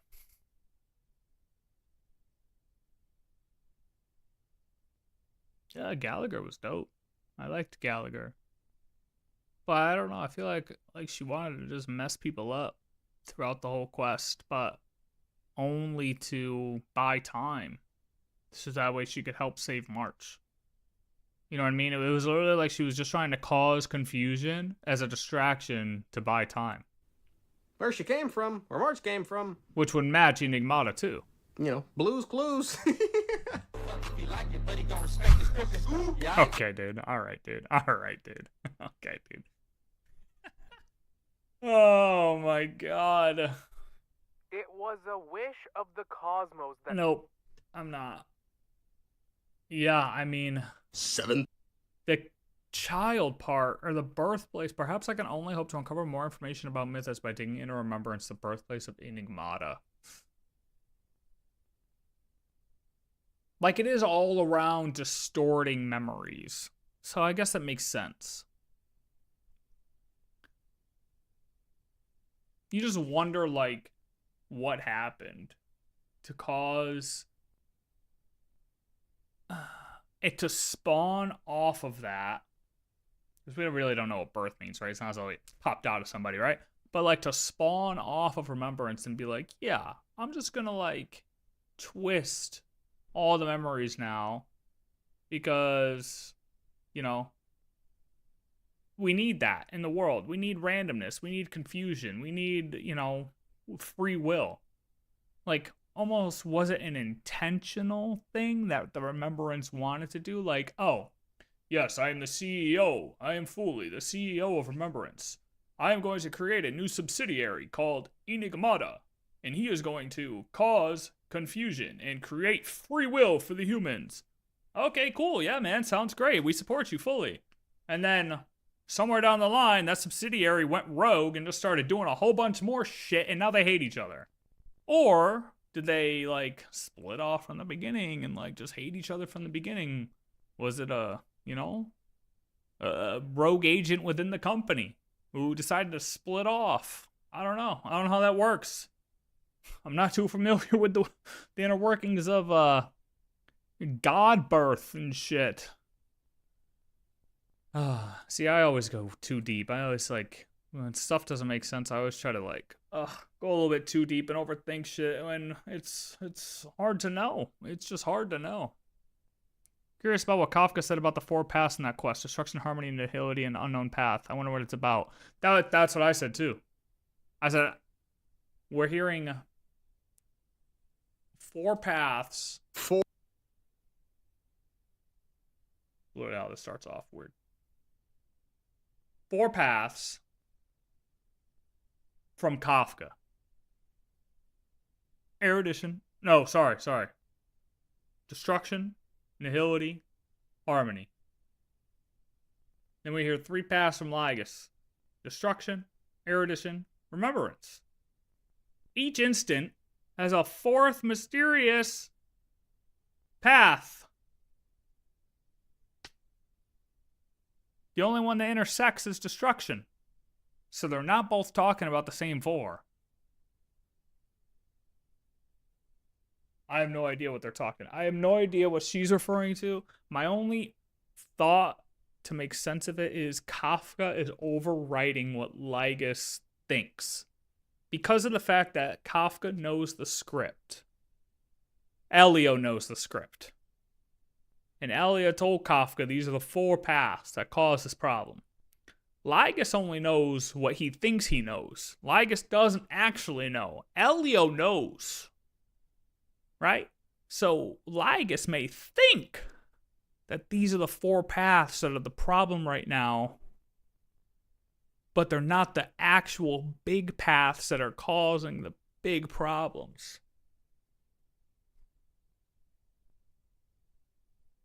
Or they're completely separate stories.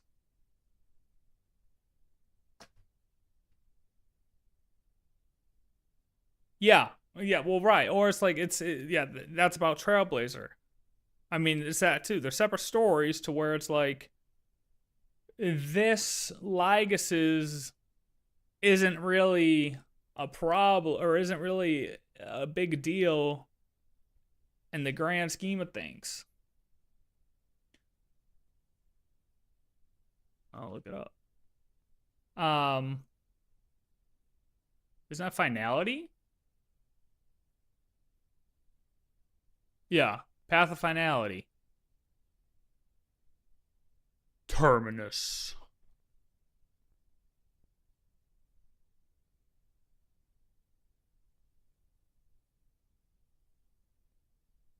Terminus travels against time from the future. They appear at every moment of finality, bringing prophecies of the future. They are said to be asleep, and the words heard are simply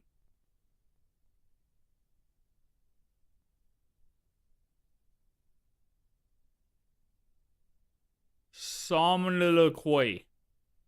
I don't know how to fucking pronounce that. I don't think I've ever seen this word in my life.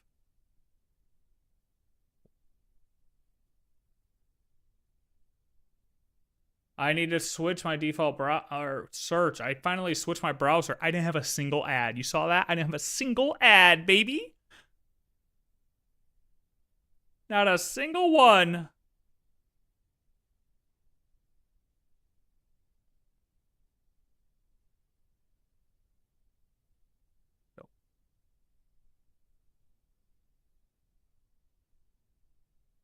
Somniloquy. Somniloquy. Somniloquy. Somniloquy. Somniloquy. Somniloquy. Simply somniloquy. The words heard are simply somniloquy, commonly known as sleep talking. As their words are merely murmurs, time has to be taken to decipher the information behind their words, often driving some mad. So what's the difference between Noose's instant and finality?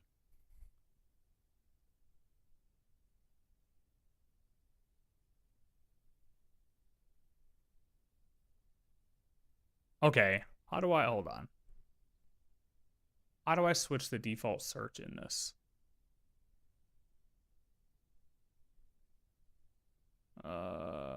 Search engine. Change. Google says default. Google says default. Finality versus Noose's instant.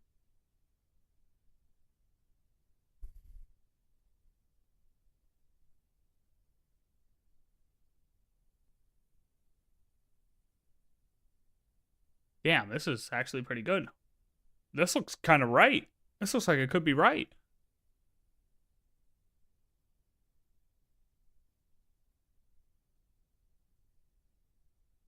I like this.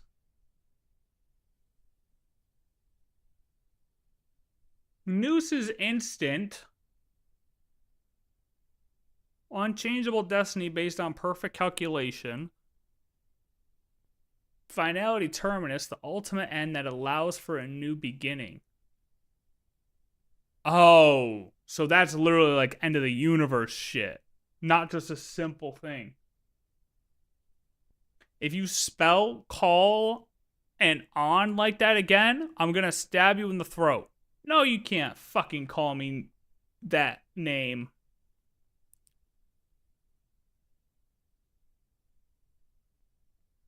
Noose, the eon of erudition, is a supercomputer. Why am I reading that? We know this shit.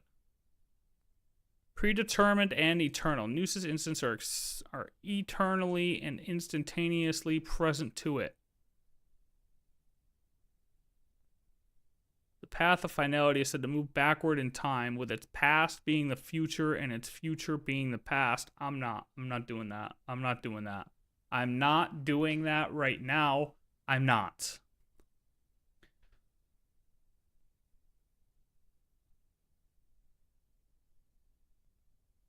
I mean, this is AI, like, conclusion, but it seems like that's, like, this is realistic.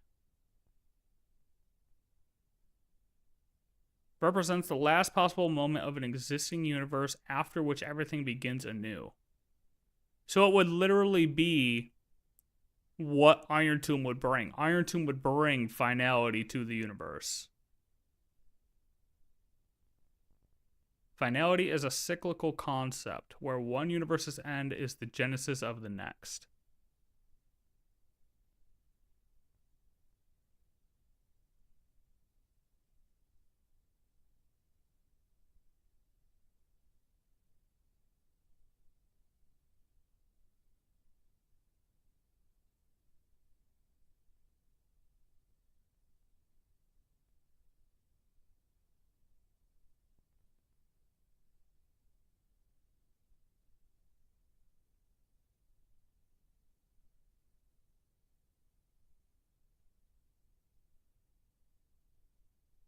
what I'm saying. It does. It sounds like Era Nova. Which it kind of is. I mean, it literally is.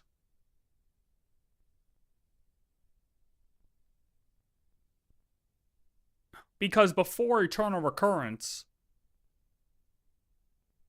each cycle was actually an evolution. Like, something was changing. There was a real extrapolation. Eternal Recurrence was just no evolution, but different forms of that same iteration. It was just the same story rewritten 33 million times. There was no true evolution. There was no change in the story. Same beginning, same end, no change. Every cycle before that, or, I mean, you can't say every, but majority of them, the purpose was to evolve. And I'm guaranteeing there was some extrapolation. So yeah, finality was that because the end of that universe caused something in the future one. Genesis of the next. Eternal Recurrence is kind of that, but it's just a stall tactic. It's not the same. That's why I'm saying, like, the last cycle that we just had, we should have one more. I don't think we finished. I'm pretty sure he's not finished yet. Like, he's not at 100% still. He might be back to 99%. Sure. Because we reset him back to 97 and we had time to do another cycle. So he might be at 99 again. But I don't know. I don't know how that's going to play into everything. But you can tell it was actually a new, legit, evolutionary cycle. Because of the fact that we went to a new vortex of Genesis and did a totally different submission. We literally evolved. Like before Eternal Recurrence, there were only a handful of... You know what? We can actually log into the game now because I got to do my dailies.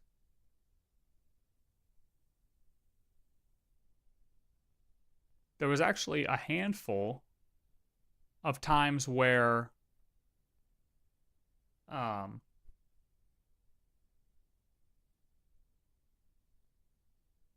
they completed, like the Chrysalis Heirs completed a real Era Nova. And every time they did, they evolved. Oh, did I just hit Genshin? Fuck.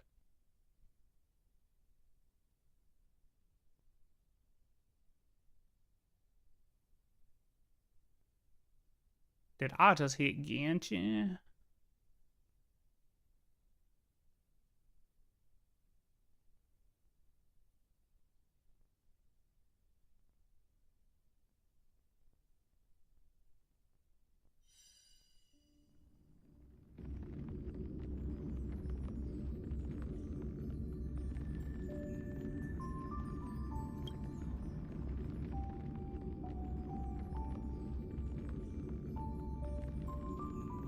Yeah, we actually evolved.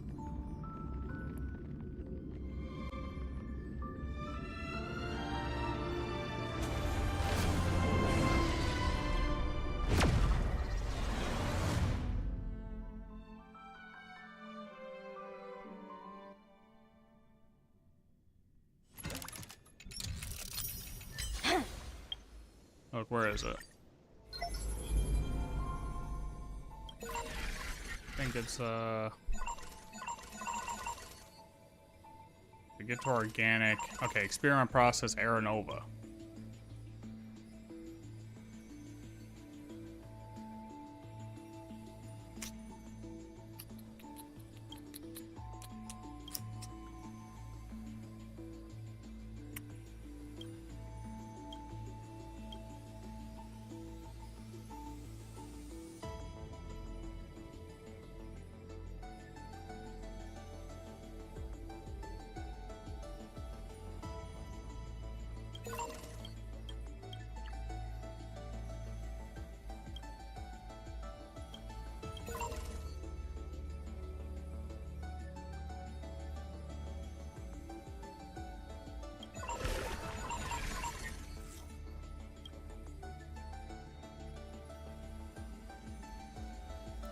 thought it said how many there were.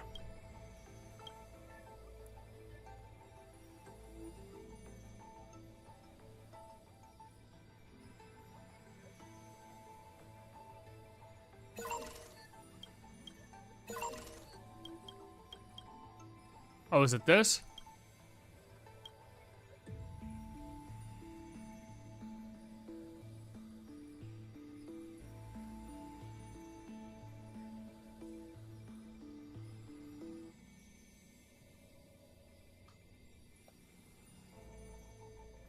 Yeah, I think it was this, where 28,371,272. I think this was the time they actually completed Era Nova.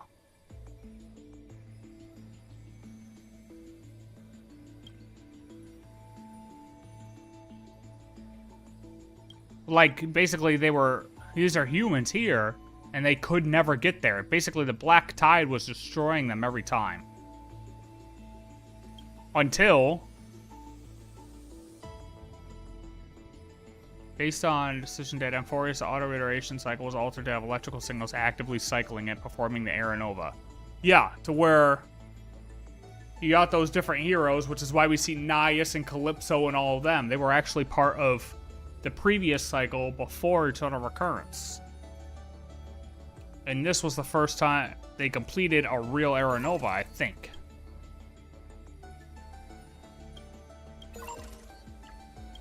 And then eventually, which we don't actually know which number it was, because of the fact that it just shows this. We actually don't know, because which one started the Eternal Recurrences.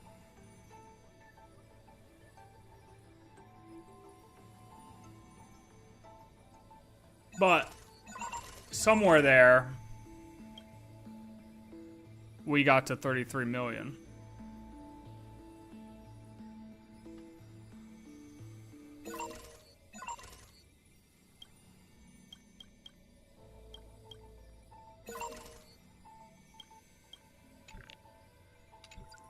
It's crazy, dude.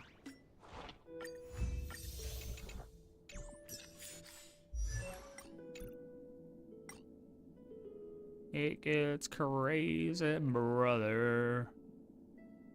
Where the hell is she? Ice. She blending right in. She blending right in. Every road we walk deserves a little souvenir. Oh.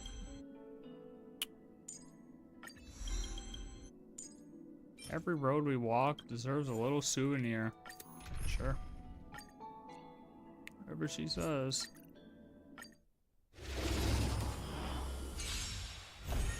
Be intoxicated. Stand still. Ill tidings manifest. Relax. Beneath the waters lies an endless abyss. Oh man, that was intense. Time to say bye. Boom. Fiends or devils, I'll crush them all! Ill fate to say. Stand still. Sink with me. In the abyss's revels, your cries rise. Time to say bye.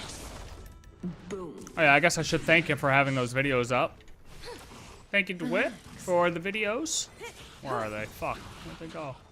Time to say bye. Boom. Oh, did I take them off? Well, hey, look. We went and started playing, but they came in handy. Relax. It's good to see, though, that he also kind of is at a standstill with where to really stand on merch and everything.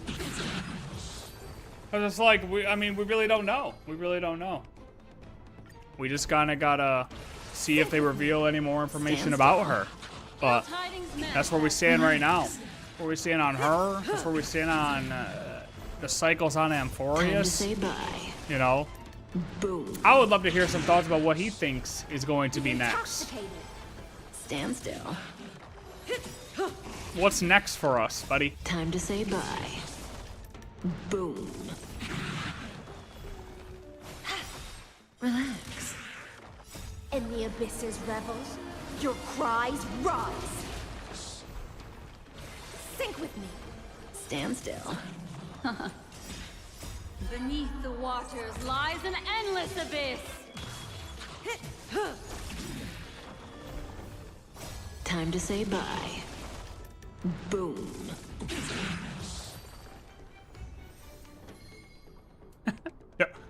Boom. Did you try Arsenal, asshole? No, dude. What the fuck is that? What are you talking about? Intoxicated.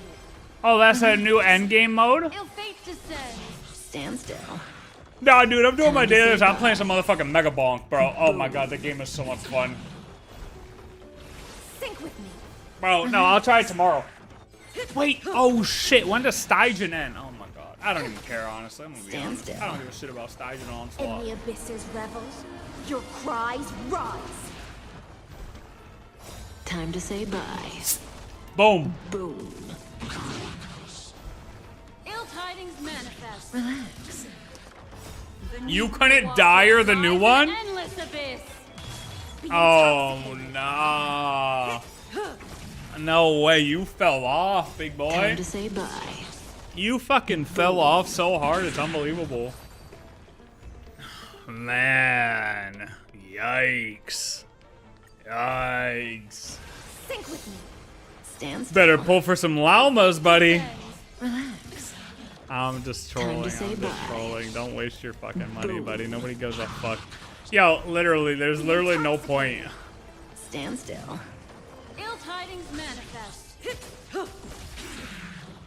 Time to say bye. Boom. I fucking love Kafka, dude. Boom. In the abyss's revels, I've just been using this. I've just been using this fucking dot team ever since Icelands came out. Beneath the waters lies an endless abyss.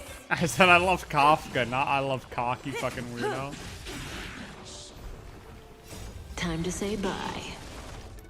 Boom. Relax. sink with me. Stand still. Time to say bye. Boom. Well, look, she's gonna be Hydro no matter what, right? Which is crazy for the Frost Moon to be Hydro, but it's whatever. Relax. Ill tidings manifest. Stand still. Time to say bye. Boom. Sink with me. Relax. Time to You say had to clip bye. it to check, yeah? Boom. Stand still. Does it? Oh, well, shit. Call it 4K, huh? Fuck. Beneath the waters lies an endless abyss. Stand still. Time to say bye. Boom. In the abyss's revels, your cries rise. Be intoxicated. Relax.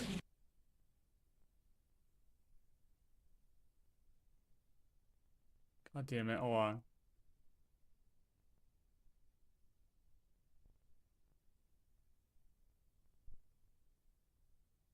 Bro, why is Twitch so fucking laggy all the time?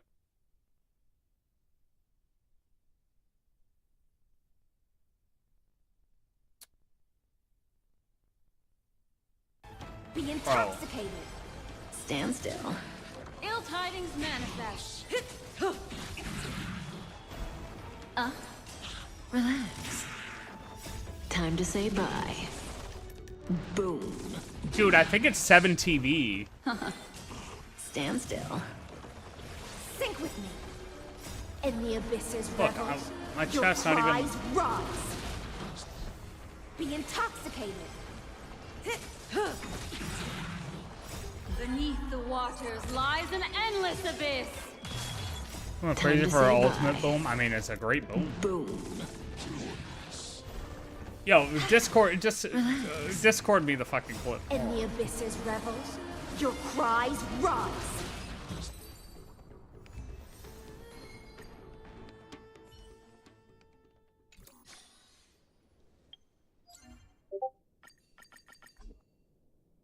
Fucking Christ, dude.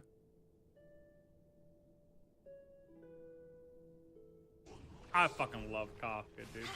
No, it doesn't. No, it doesn't, you fucking idiot. It does not sound like I say cock. It's Kafka, clearly. I fucking love Kafka, dude. Boom. Kafka. Kafka. Kafka. I fucking love Kafka, dude. No, it's Kafka for sure, buddy. Alright. It does not, dude, you can hear the F. Turn your fucking headphones up. Figure your shit out.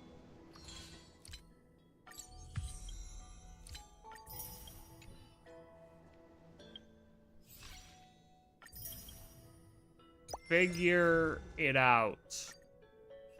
I'm not doing this. I don't know why I just clicked on this. Give me out. Give me out. Give me out. Give me out. Give me out. Give me out. Give me out.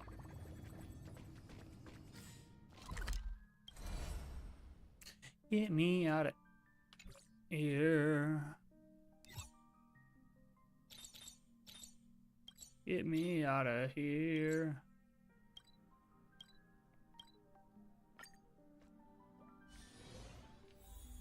Get me out of here. Oh, man. Are we done here for the day, I think? Okay. Look. I said Kafka. I just sent it to 3 people. Oh, what the hell did Evernight say? How is she texting us? How if it's March? I don't get it. Oh yeah, but she's gone now. She's gone now. Found you. How'd you find us?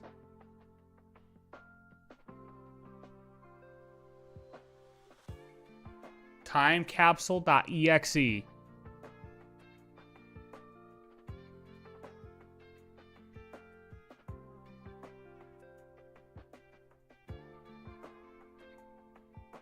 When the time capsule opens, don't you dare lose to me? What? I want to see it right now.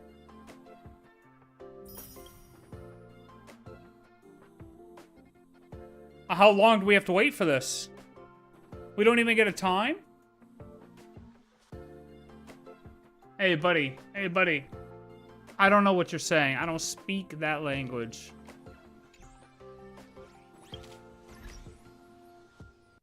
I don't speak that.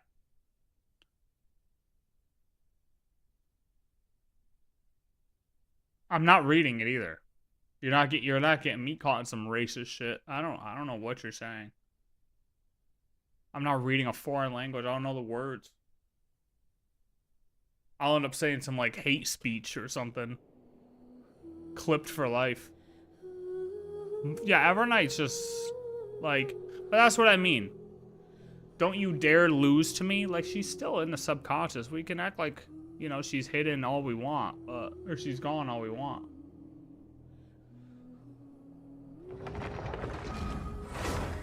Well, she's still around.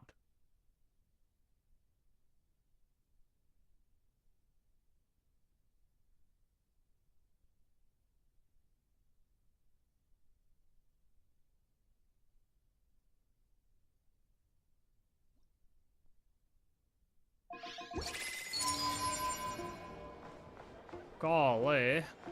Golly. Where's the crafting guy here? Oh my god, I'm full.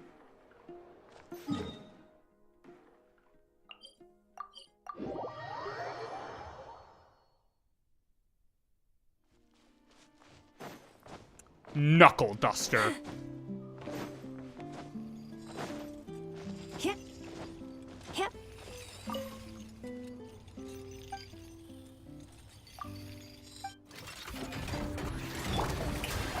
Let my name echo in song!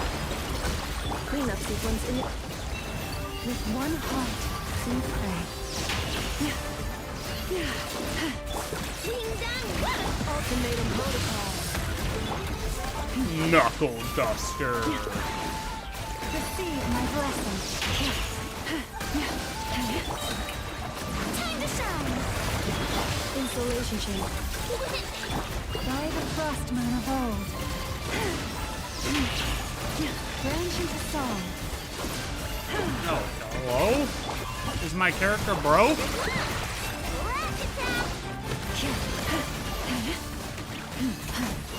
I've never been more washed in this moment. Just kidding. Yes, I have been. Trust me, I have been.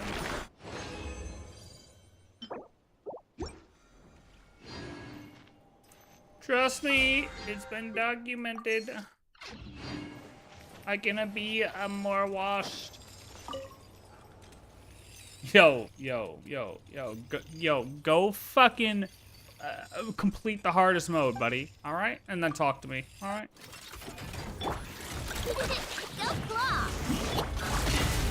Oh yeah. I know. That's the thing. I keep up as much as I can, but you know what? The main stories are more important to me. With one heart, we pray. Like, the trailers are great if I got nothing else going on, but like...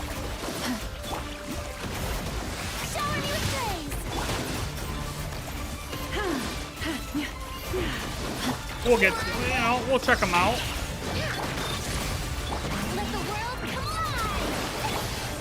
Look, it's not about if I can do the easy mode or not. It's about if you can do the hard mode or not, even with C6 characters. Where is he going? What just hit him? I've never had that happen before. What just hit him at the end there? He got punched. Varka came through and punched his ass. How many more of these do I even need? Oh, none. Cool. Beautiful, beautiful work. Beautiful work. Cyrene, though, gave me visual orgasms in both eyes. Maybe even one retina. Just visual? Wait, what?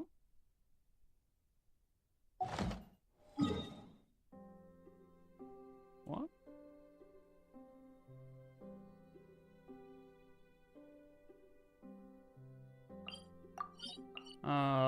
No.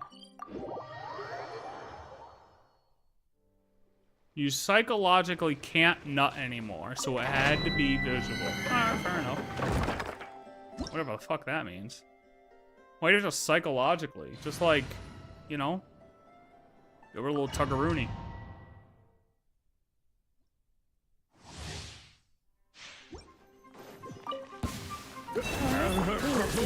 I have no idea what I even picked. Oh, it's Saturday though. I need these ones. By the frost moon falls, preparing for dust up. Branch into song. Did the floating one go away? No.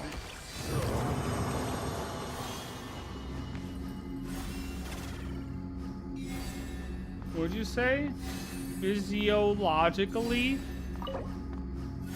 Yeah, buddy. I'm gonna keep it $1.50. Same shit. Defensive mode is Shower me with praise! Time to shine! receive my blessing. Look, your rainbow!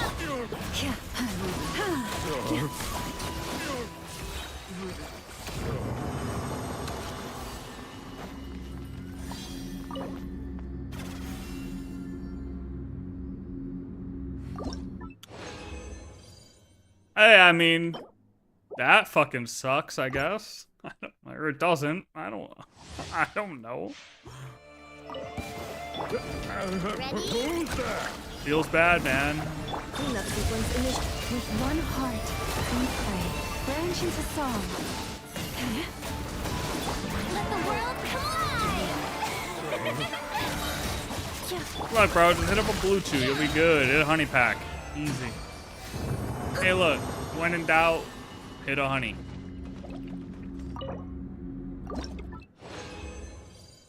When in doubt, hit a honey.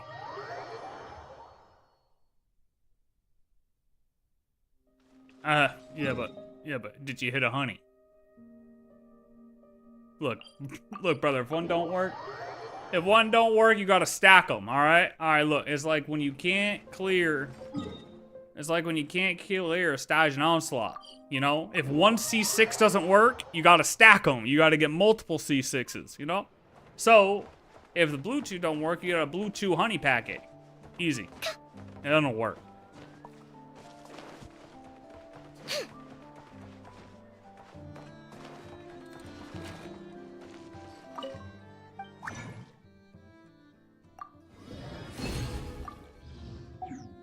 And if that don't work, hey look, Rhino it. You know what I mean? You gotta hit up the gas station at that point. You gotta hit the crazy off the, you know, over the counter shit. Over the counter Rhino pills, WWE style. Hey, if the Rhino don't work, stacker 3, baby. Hit the stackers. Oh, I'm just listening whatever the fuck comes to my mind, to be honest with you. Ain't never had a problem in my life, brother. Bricked up right now, actually. Because Lauma's on screen. So, sounds like a you problem. Alright, buddy. You know what? Now you're trolling. Get the fuck out of here. Get the fuck out of here. See, you took it too far. I can't... Nope, see.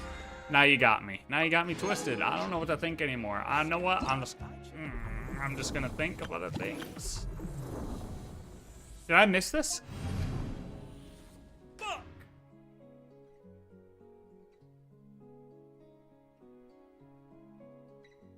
Fuck.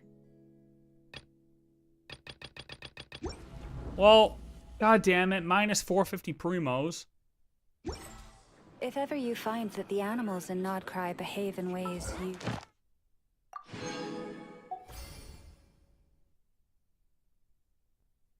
What did I just do?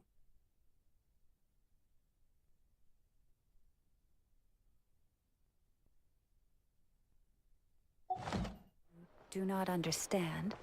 Just ask me and I will explain. Spin crystal. Yo, are you fucking serious, bro? That's... What the fuck? Add Astro... Thank you for Add Astra... Wait a minute.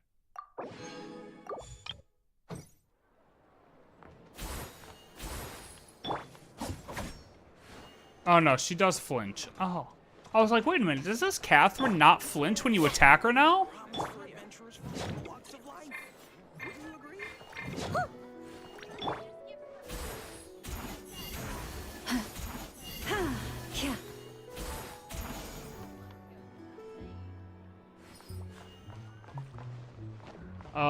No, I'm not free to play.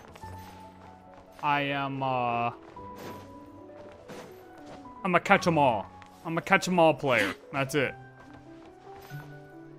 I'm a catch-em-all player, except if they are, in my opinion, complete F tier, aka Albedo and Sigewinne. Those are the only two I don't have because those are complete F tier characters. Just bad all around.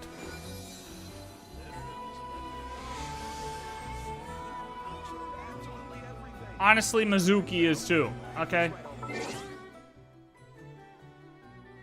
But I grabbed her, actually, but whatever.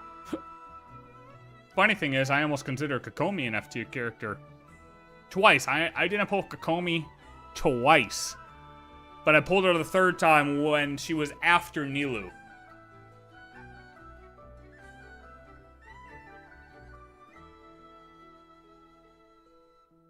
Nope, Lauma will be my 100th. Friendship 10. Nah, I'm nowhere close to it. Dude, I literally have like C1 everyone. Fuck, C0 everyone. The only time I've gotten C is when I double pull. You know what's crazy?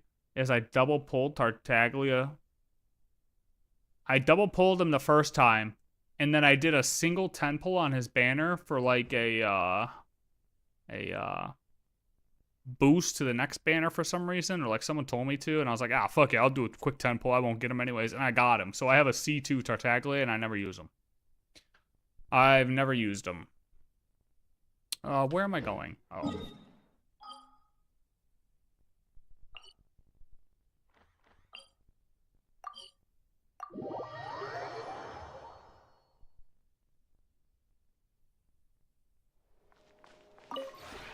This realm.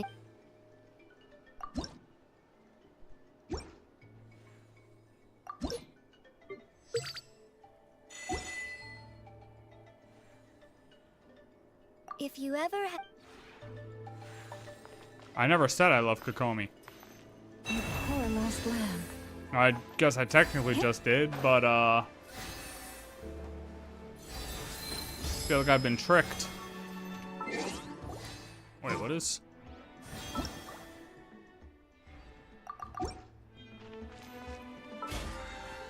God damn it.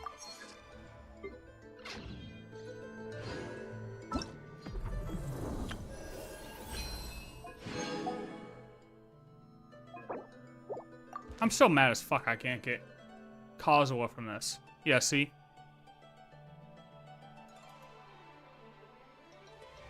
Klee was the first character I pulled, so that's why she's that. But yeah, everyone else is 1 or 0. So Lao Mai double pulled, as we all just saw. I think that's it. I don't think I have anyone else that's.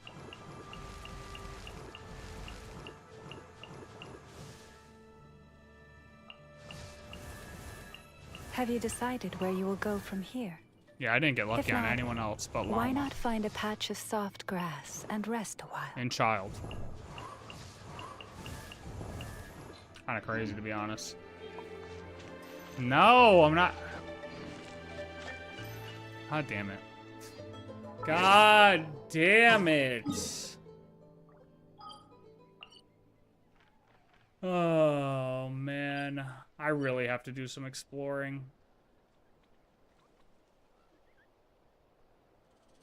We'll get to it. We'll get to it.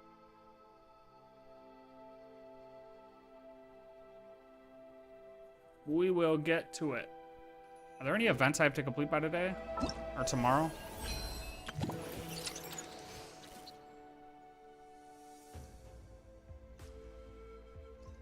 How long is this? Clink Clay Clash ends. Why does Genshin do their events so they end so soon? Like, Honkai's events run the whole patch. Genshin's, like, just don't. Why is that?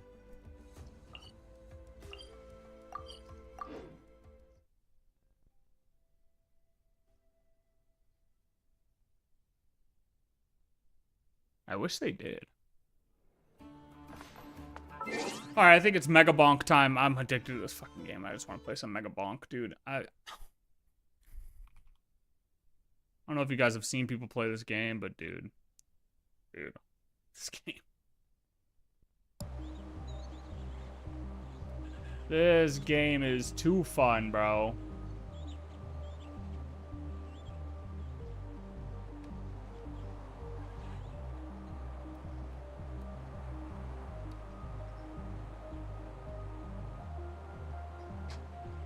So how on YouTube, like if I want to change the game, right? On YouTube streaming, like, does it change it for the whole video or will it like add a chapter?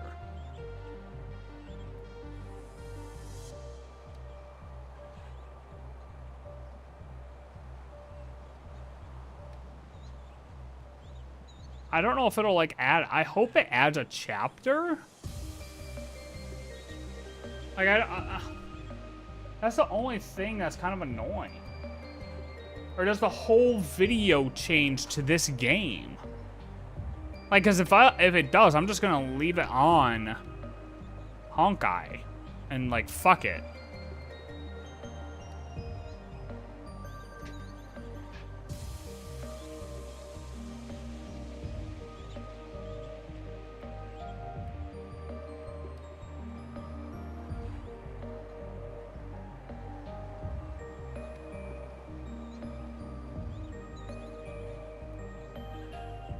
Peace out, dude.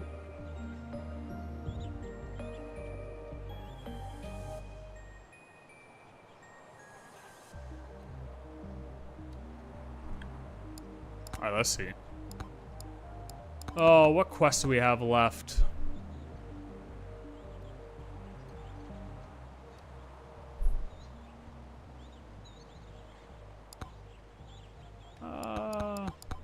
Okay. Oh, I wanted to do Vlad, I think, but I wanted to make sure that I had all the other stuff completed with the other characters. Or no, I was doing Robinette.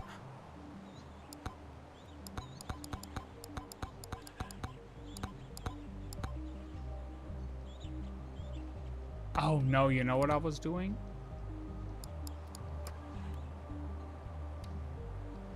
Challenges.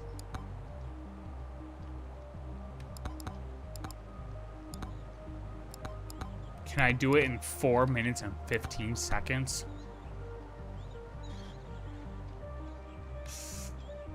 That's gonna be a tough one, Jimmy, but I'm going for it.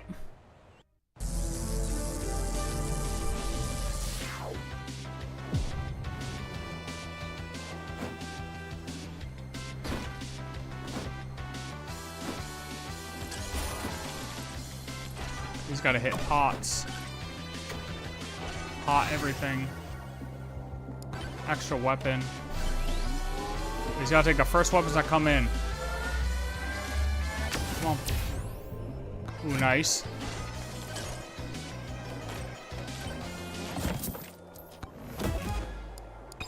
Dog shit. Oh, there's boss right there, okay. Damn, no magnet over there though.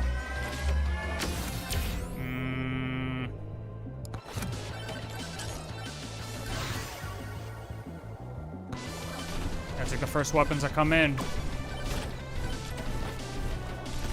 take this for right now. Do some quick kills here.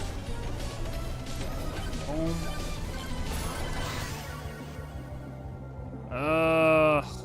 Whatever.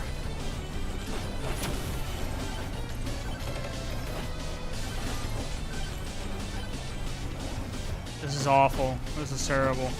We're not getting, nothing's over here. Add spawn spot.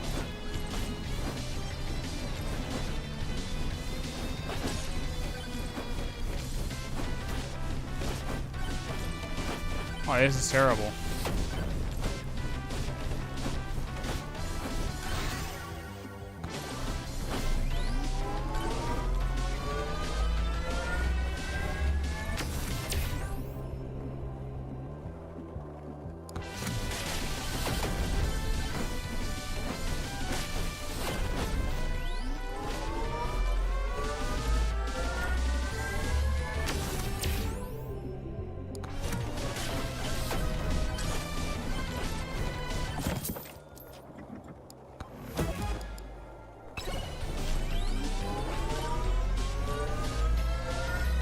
Here. I think there's any way I kill this boss in time. Alright.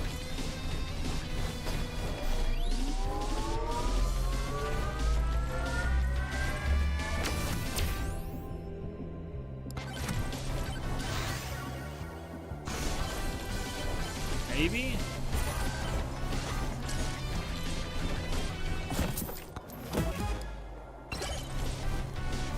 It's not good enough.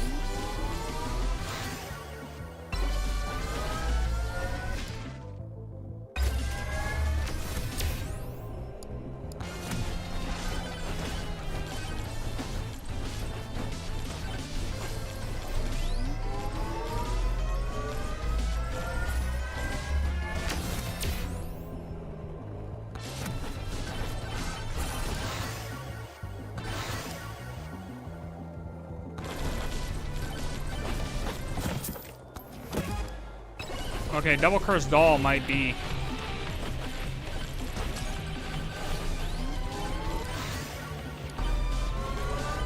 Why did I take that with just knockback? That was so fucking stupid.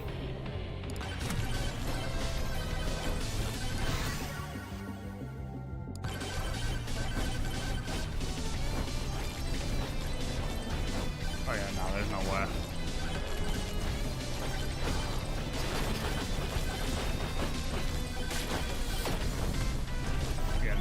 way.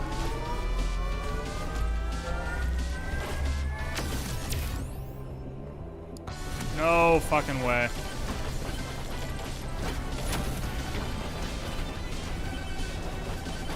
Ah! Okay, well, not if I don't get over there in time.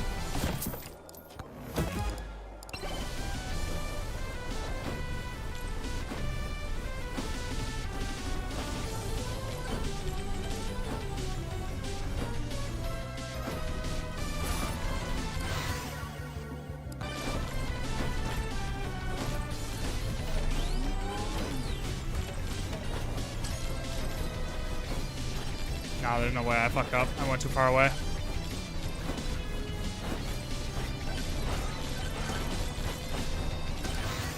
There's no way I get him in 30 seconds.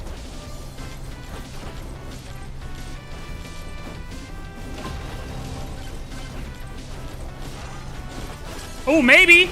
Hold!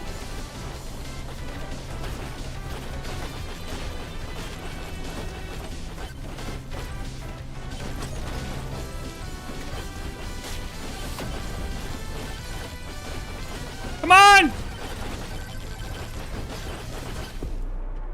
I wasn't gonna get him anyways.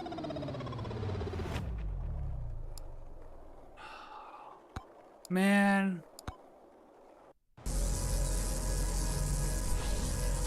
Alright. Come on, we can do this.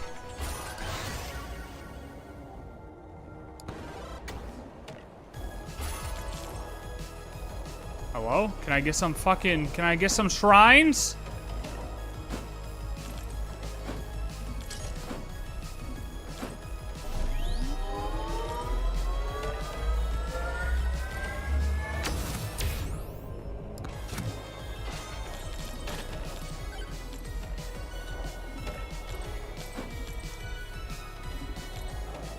Hey, boss is here. There's no shrines.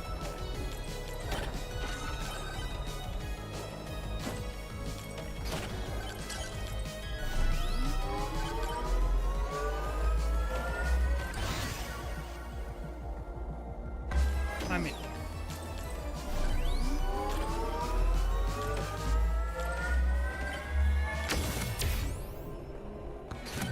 Yeah, nah.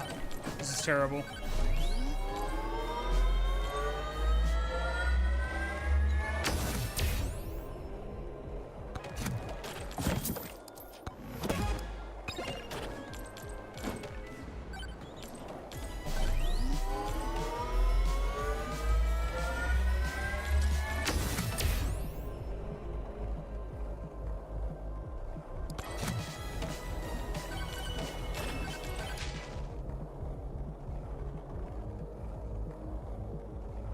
Maybe a beefy brain.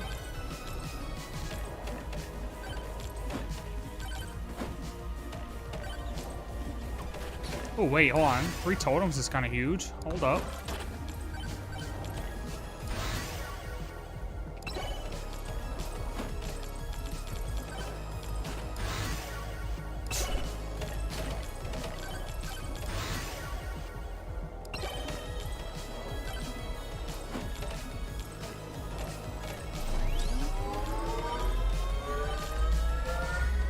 We need another weapon. We need another weapon.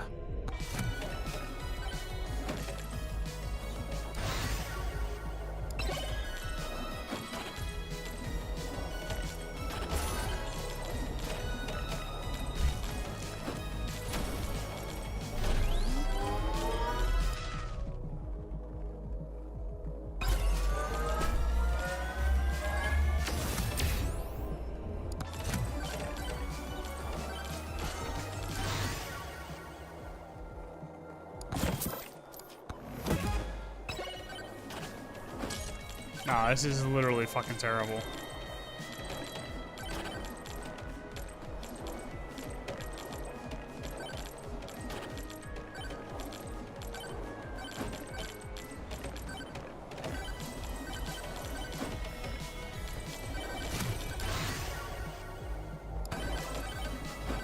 Maybe Katana could save this.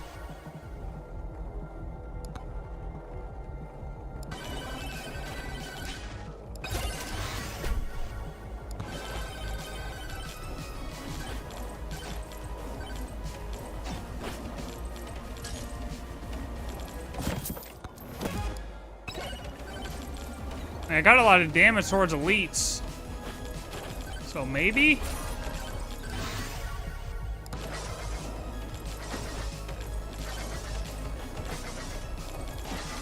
Unlikely, though.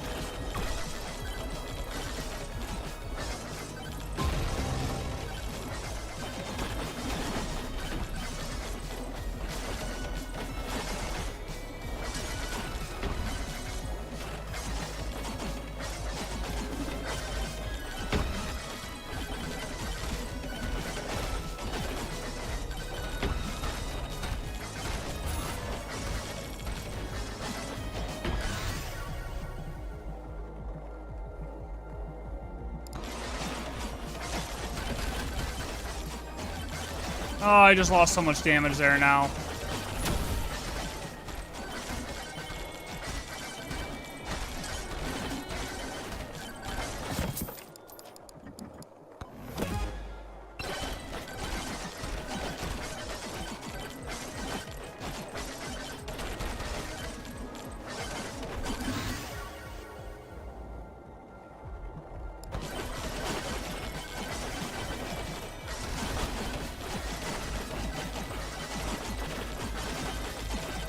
Huge! That was actually really easy. That was actually really easy.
God damn, that bush came out of nowhere and started wrecking my day, dude. He started wrecking my day, brother. That dude just came through and started wrecking my day. I didn't like that. Alright. Buy wireless dagger. I get the lightning staff to 15.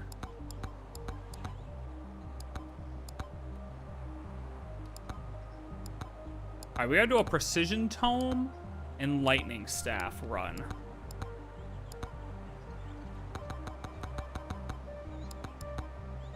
Precision tome, lightning staff, and sword.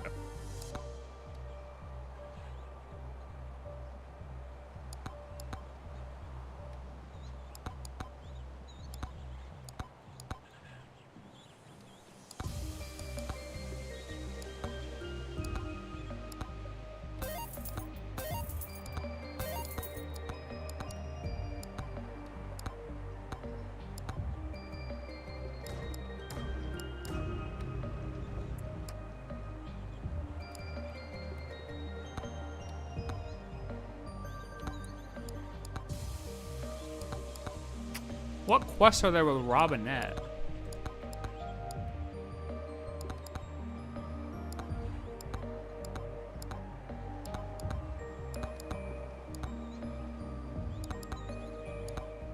Are there none?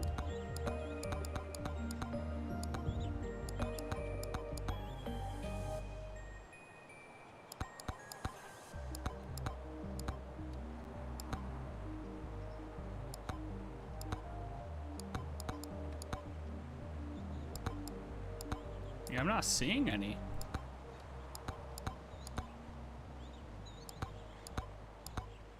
Okay, so what characters do we have to use for quests? I still haven't gotten the luck tome, which is absolutely wild.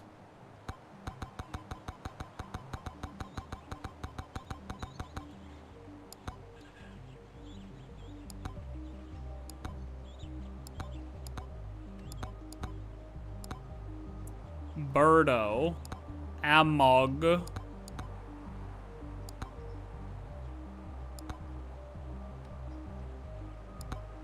We need to use Vlad.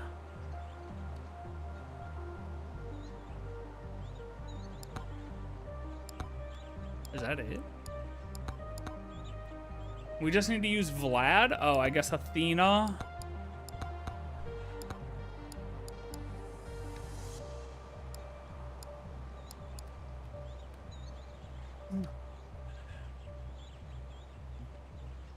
How do you get Athena? Thorn's Tome? Alright, whatever, we'll use Vlad. Alright.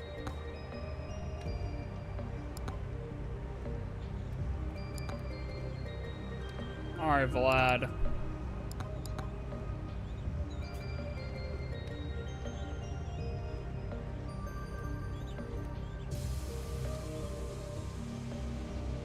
How is that even possible?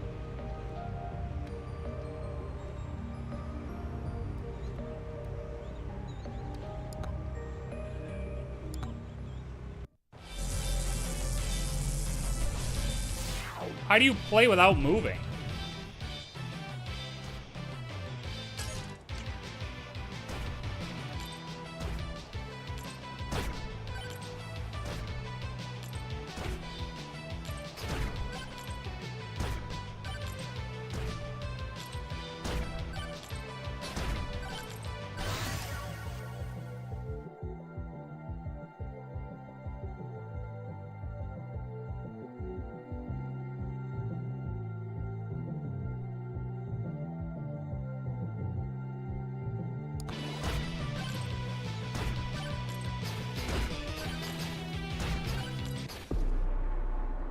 This is the dumbest challenge I've ever seen.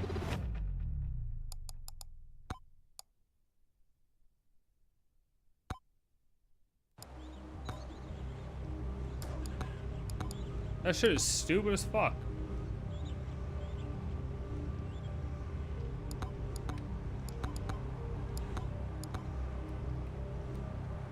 The fog becomes so thick you can't see shit.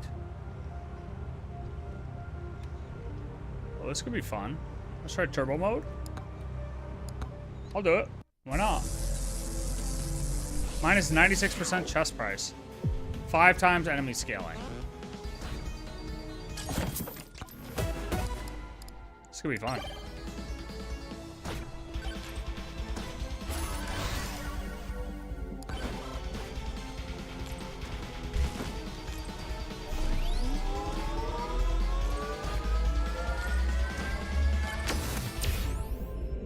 He's gonna run around and get hella fucking chests.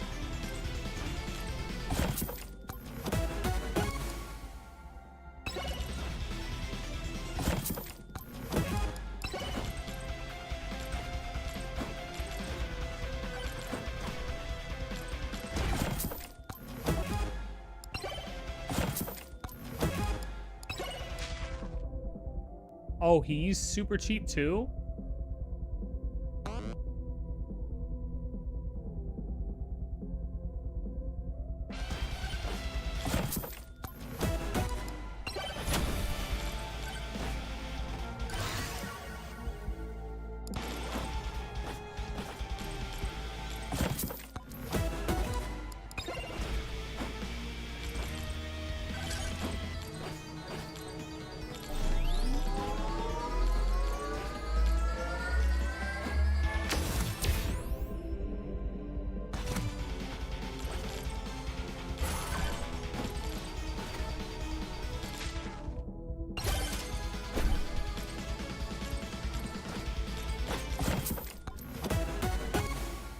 Damn, what the fuck's up with the drops in this one?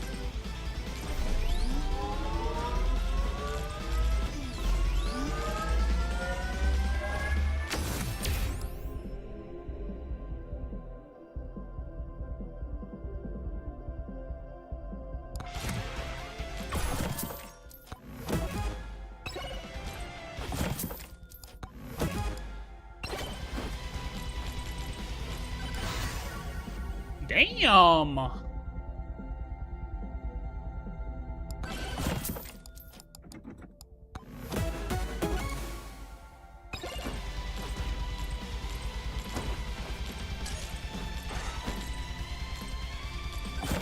Dude, my drop rates in here is wild.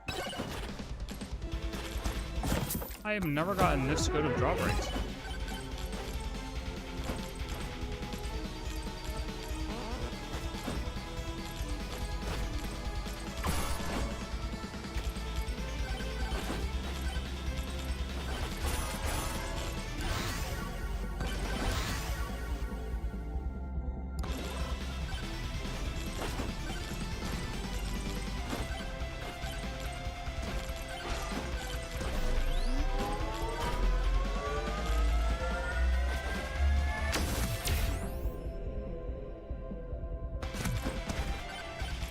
Silver, I guess.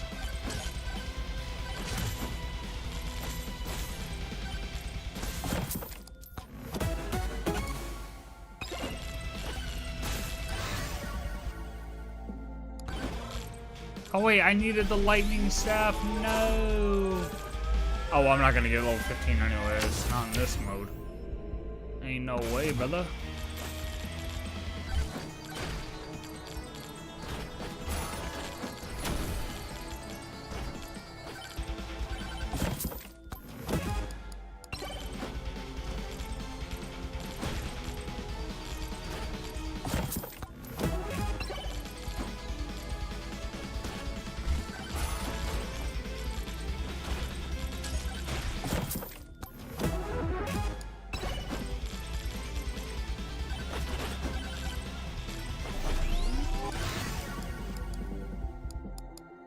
I still only have one weapon. I'm cruising like this. What the fuck?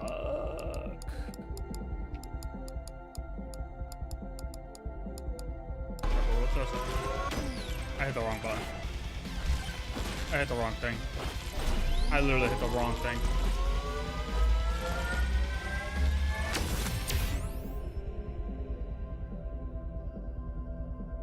I don't. Does this affect blood magic?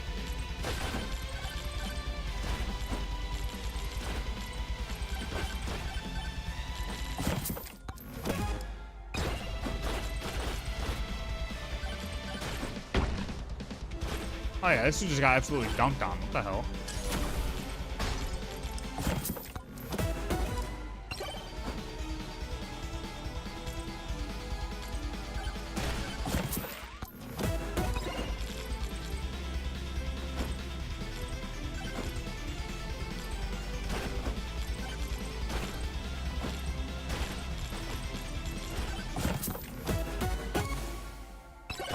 What the fuck is this luck? This is the luckiest run I've ever had.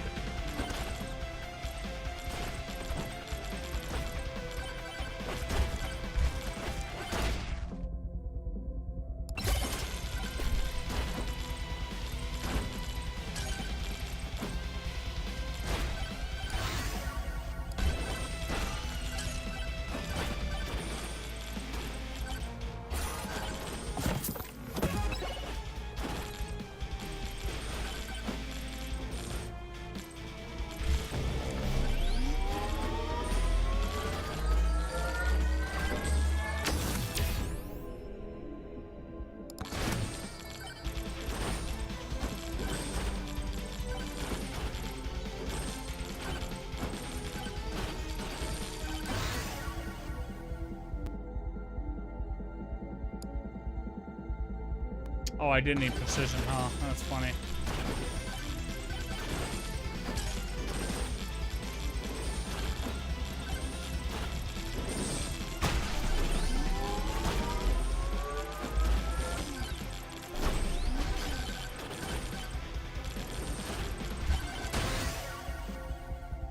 I don't know how much of the precision one I needed, but I doubt I get it. Yeah, I could try to just crank it out. Didn't you need to get like all 15 or something?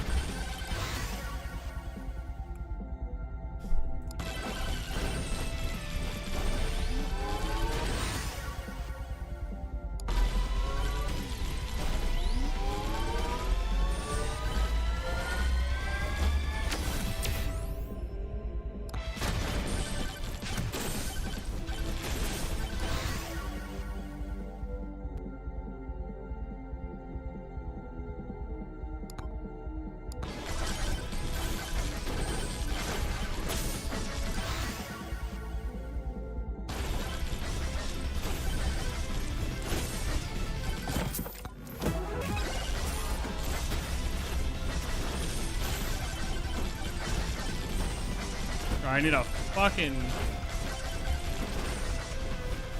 Oh, the XP all over the place. I need a Magneto!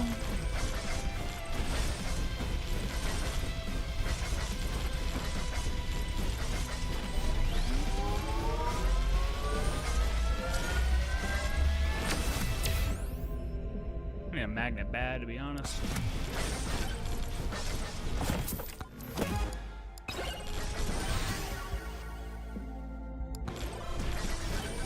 Why did I pick this and not the precision tome? I'm so dumb.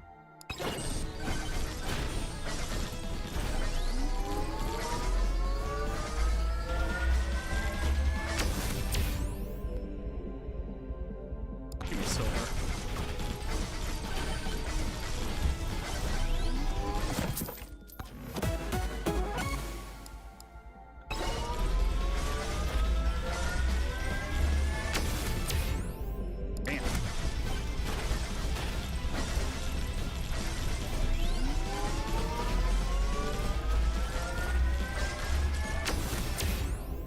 Damn.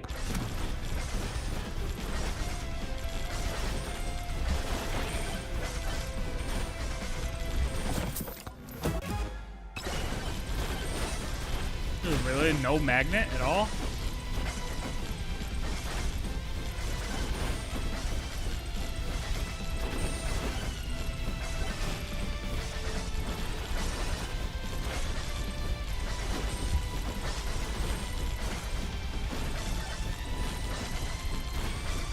Not a magnet to be found.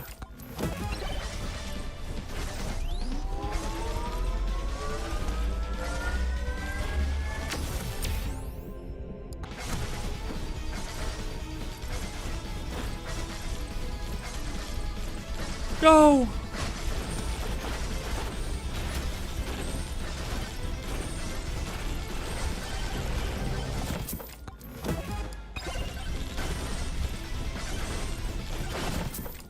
Dangerous spot to be.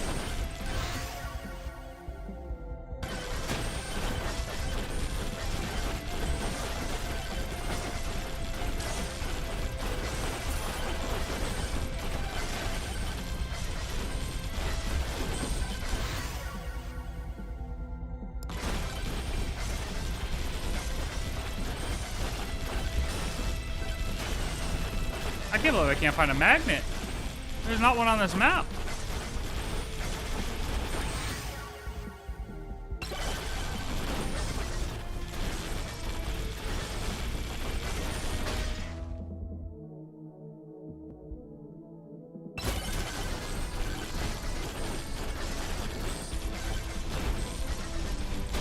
Oh, there's one right there. Right next to the boss.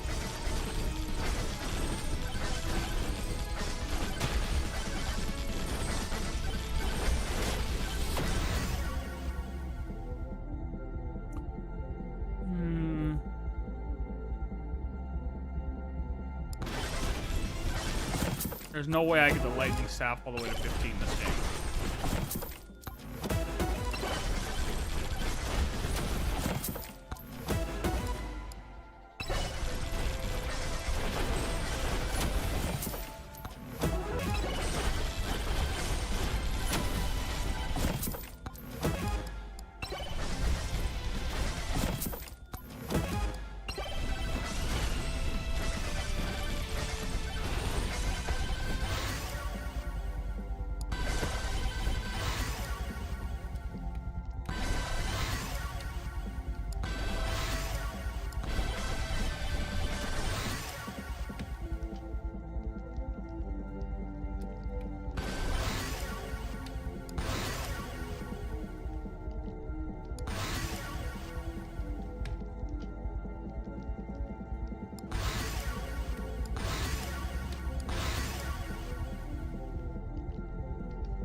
Kevin hates you. 25% chance that Kevin will punch you whenever you hit an enemy? Kevin cannot kill you, but he really wants to. Okay.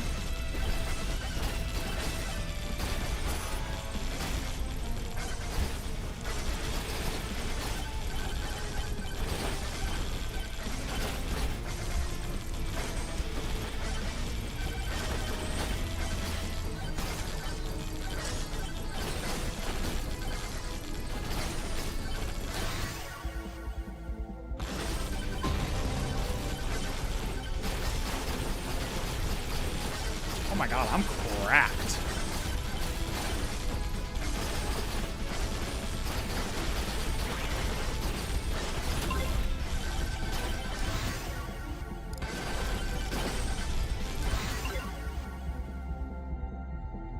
I got the anvil and the sniper. Huge.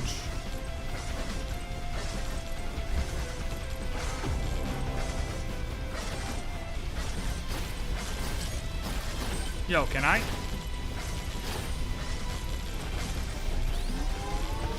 How long do you think I survive here? I feel like I'm cracked. This challenge is actually really fun. It's a good challenge.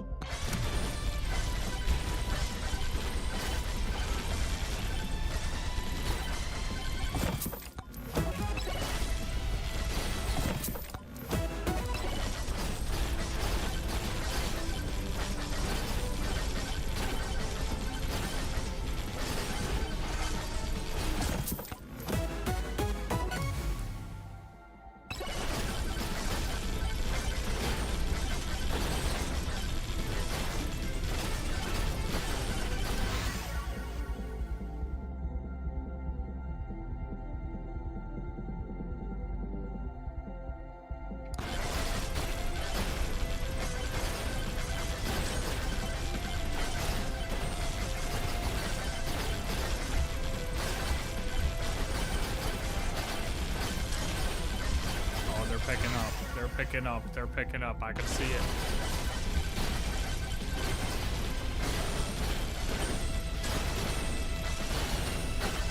No, they can't even get close. Even the black ones can't get close.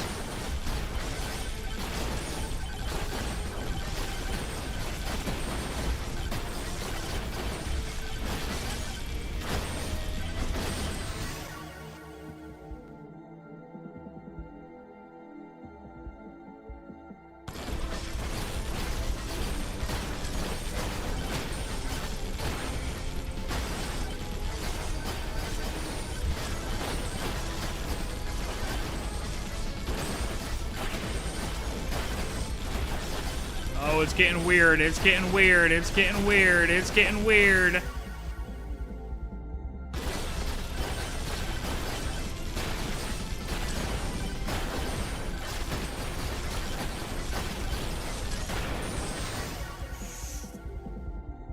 Oh, it's getting weird. It's getting weird.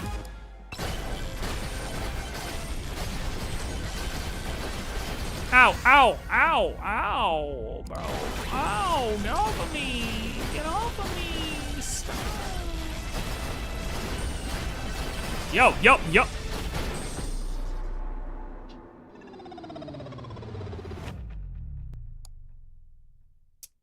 All right, well.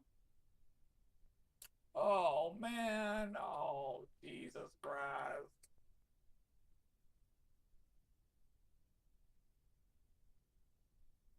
I did the challenge out. Damn, 32 silver, huge. Dude, that was actually really fun. I like that. Alright, we gotta unlock Anvil. I know that much.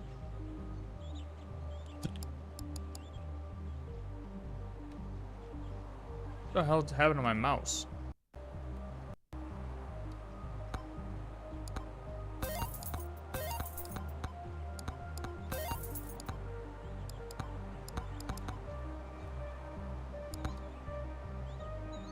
Oh man, no. I say we wait. See, I gotta unlock my 4th tome.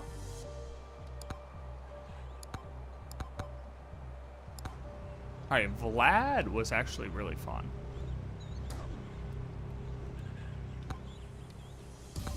I kind of liked that. And I gotta get him level 50 anyways. Alright, so we gotta do level 50 with Vlad. We have to use the sword, the lightning staff, and the slutty rocket.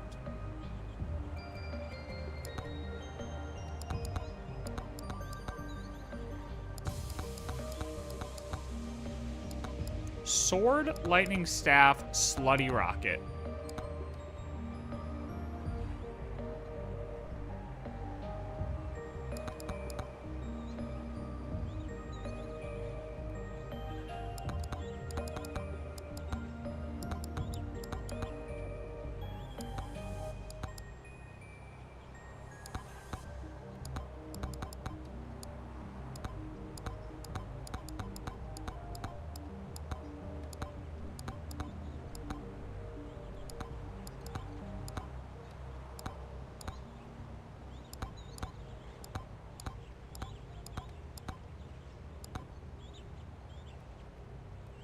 Thorn's Tome if we get it. Wait, do we have the Thorn's Tome?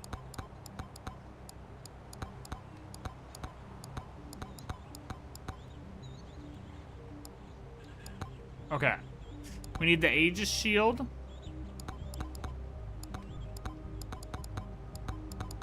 Lightning Staff. Slutty Rocket. Or Sword. Lightning Staff, Aegis. Lightning Staff, Aegis, Sword. Oh, fuck.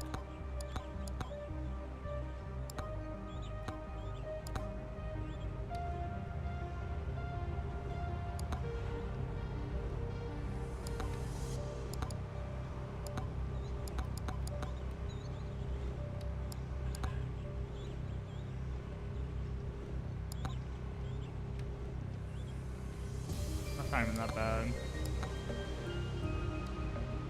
Yeah, that's annoying, but it's not bad.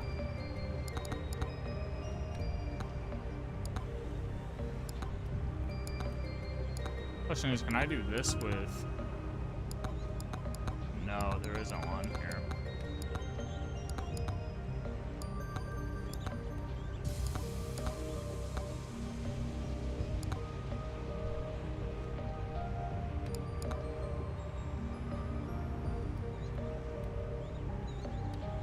Oh, this could be fun.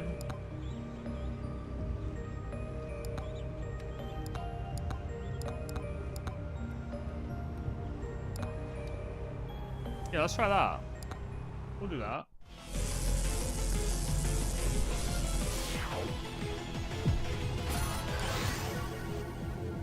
Use right off rip. Sword. W.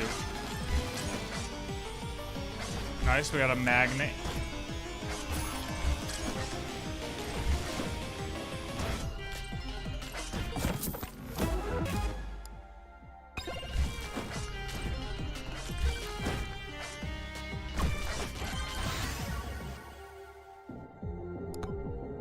Jesus.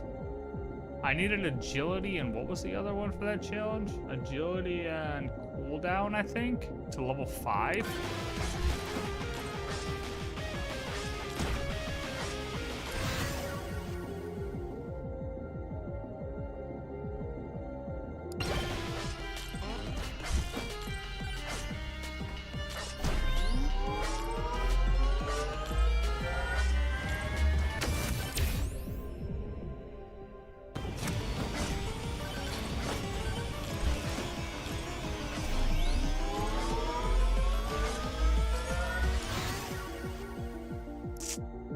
I said slutty rocket, but...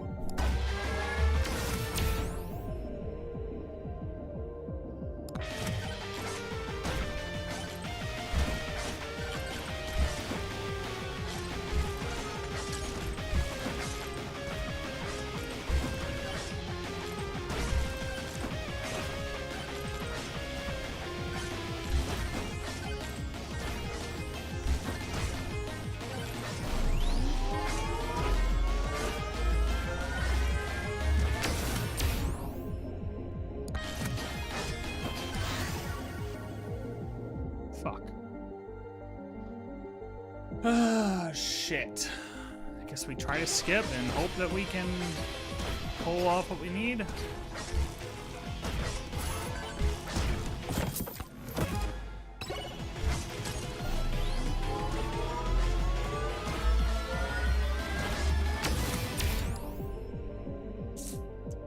This isn't looking good.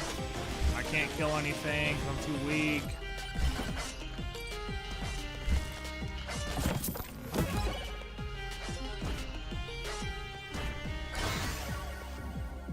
Oh, Aegis. Okay, good. We needed that.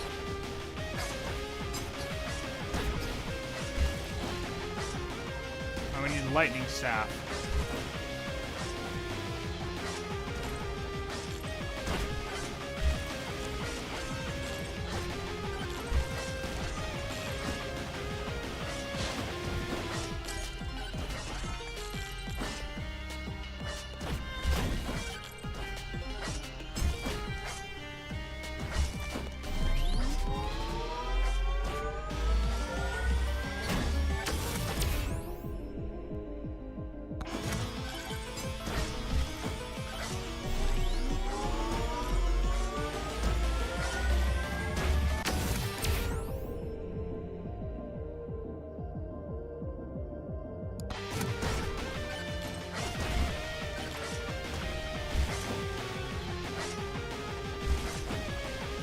This is bad.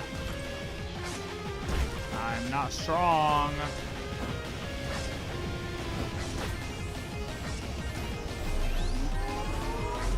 I've gotten like no levels.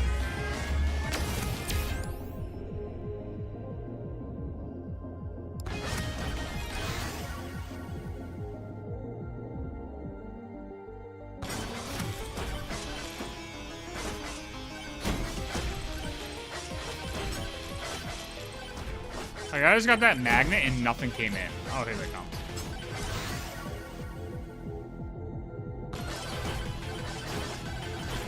Oh, not a Scorpionusy. Huge lightning staff is exactly what I needed.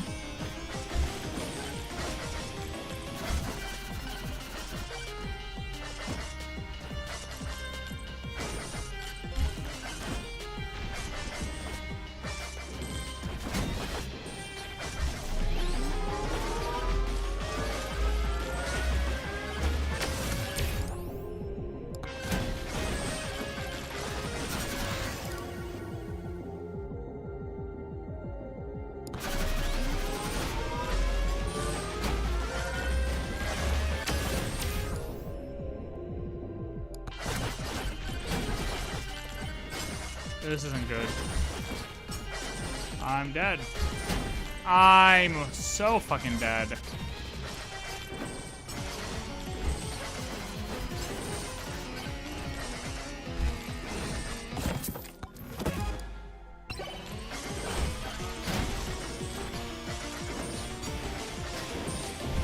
Scorpionusy, no!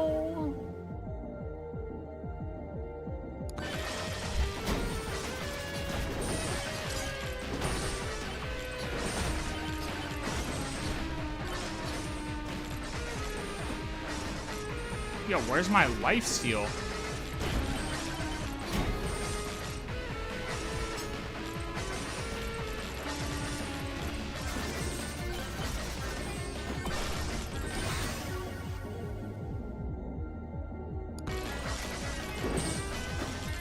No!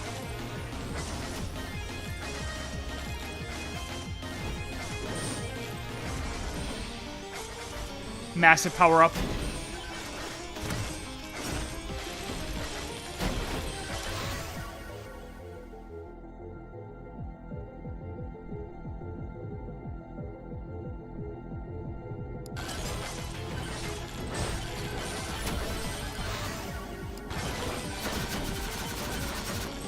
Scorpionusy's just gotta go.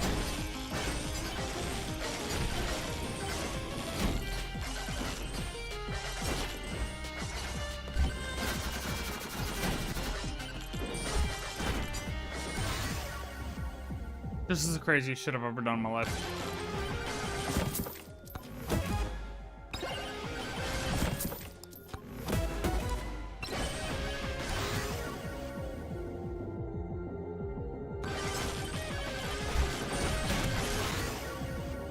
any cooldown. Oh, fuck. GG.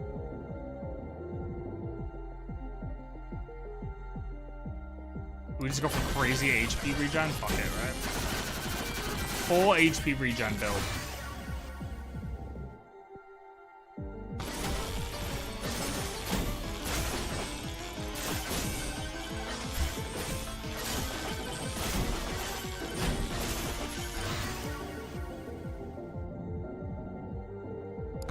Like, this is awful. This is the worst thing I've ever done in my life. Get me out of here.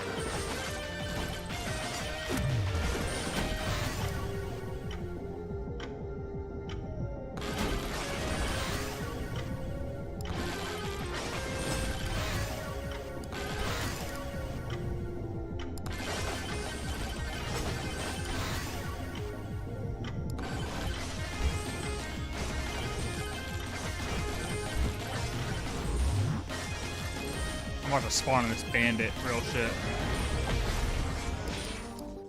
I don't even care.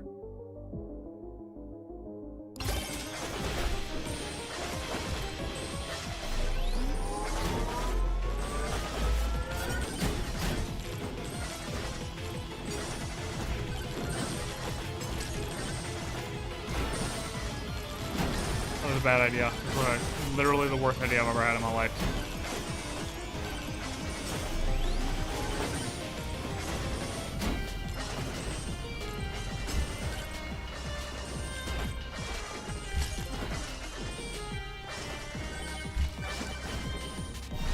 Yeah, how am I so weak all of a sudden?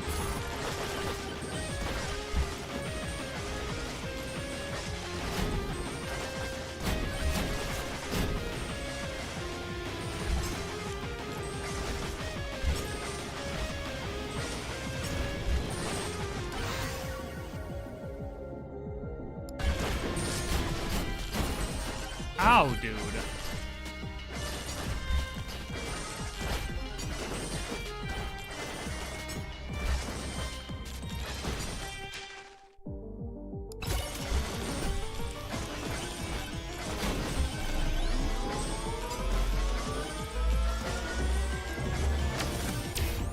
Oh, we're so dead, it's not even funny.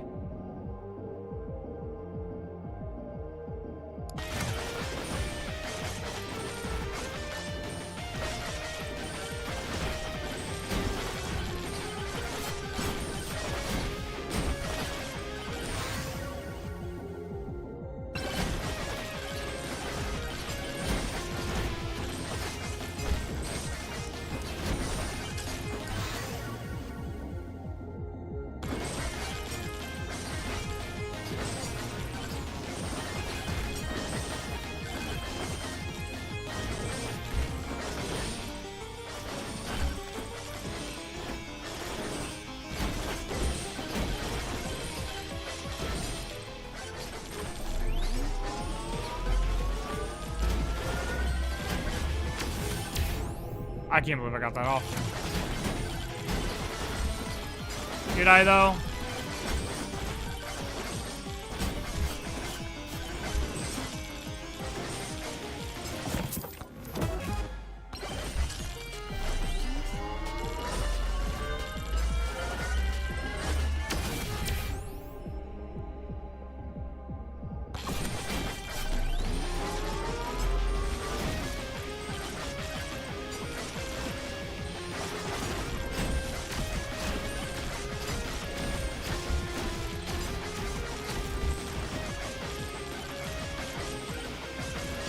Got a magnet in sight.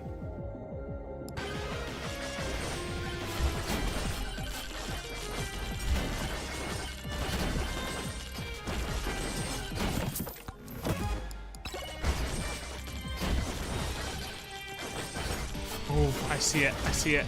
I see what we need. I see what we need to make this work. No! I just got cucked so hard. Oh wait, there's another one. No problem.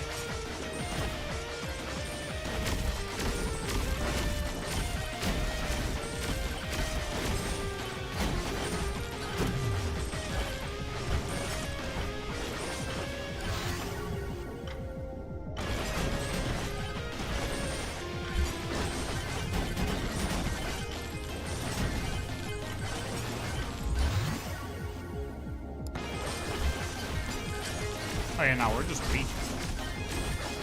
There's nothing we can do. I mean, I could try another stopper, but... Oh yeah, no, I better go kill the boss. Haha, kill the boss, yeah, okay.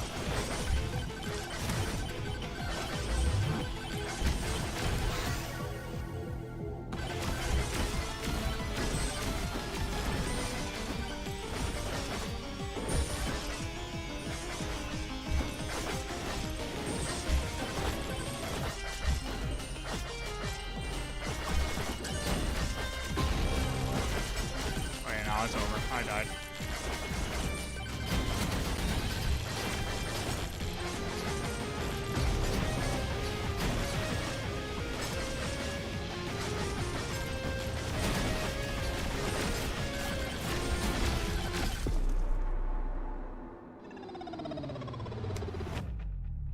That was terrible. Alright. I think I'm getting off. If you're here, thanks for watching. If not,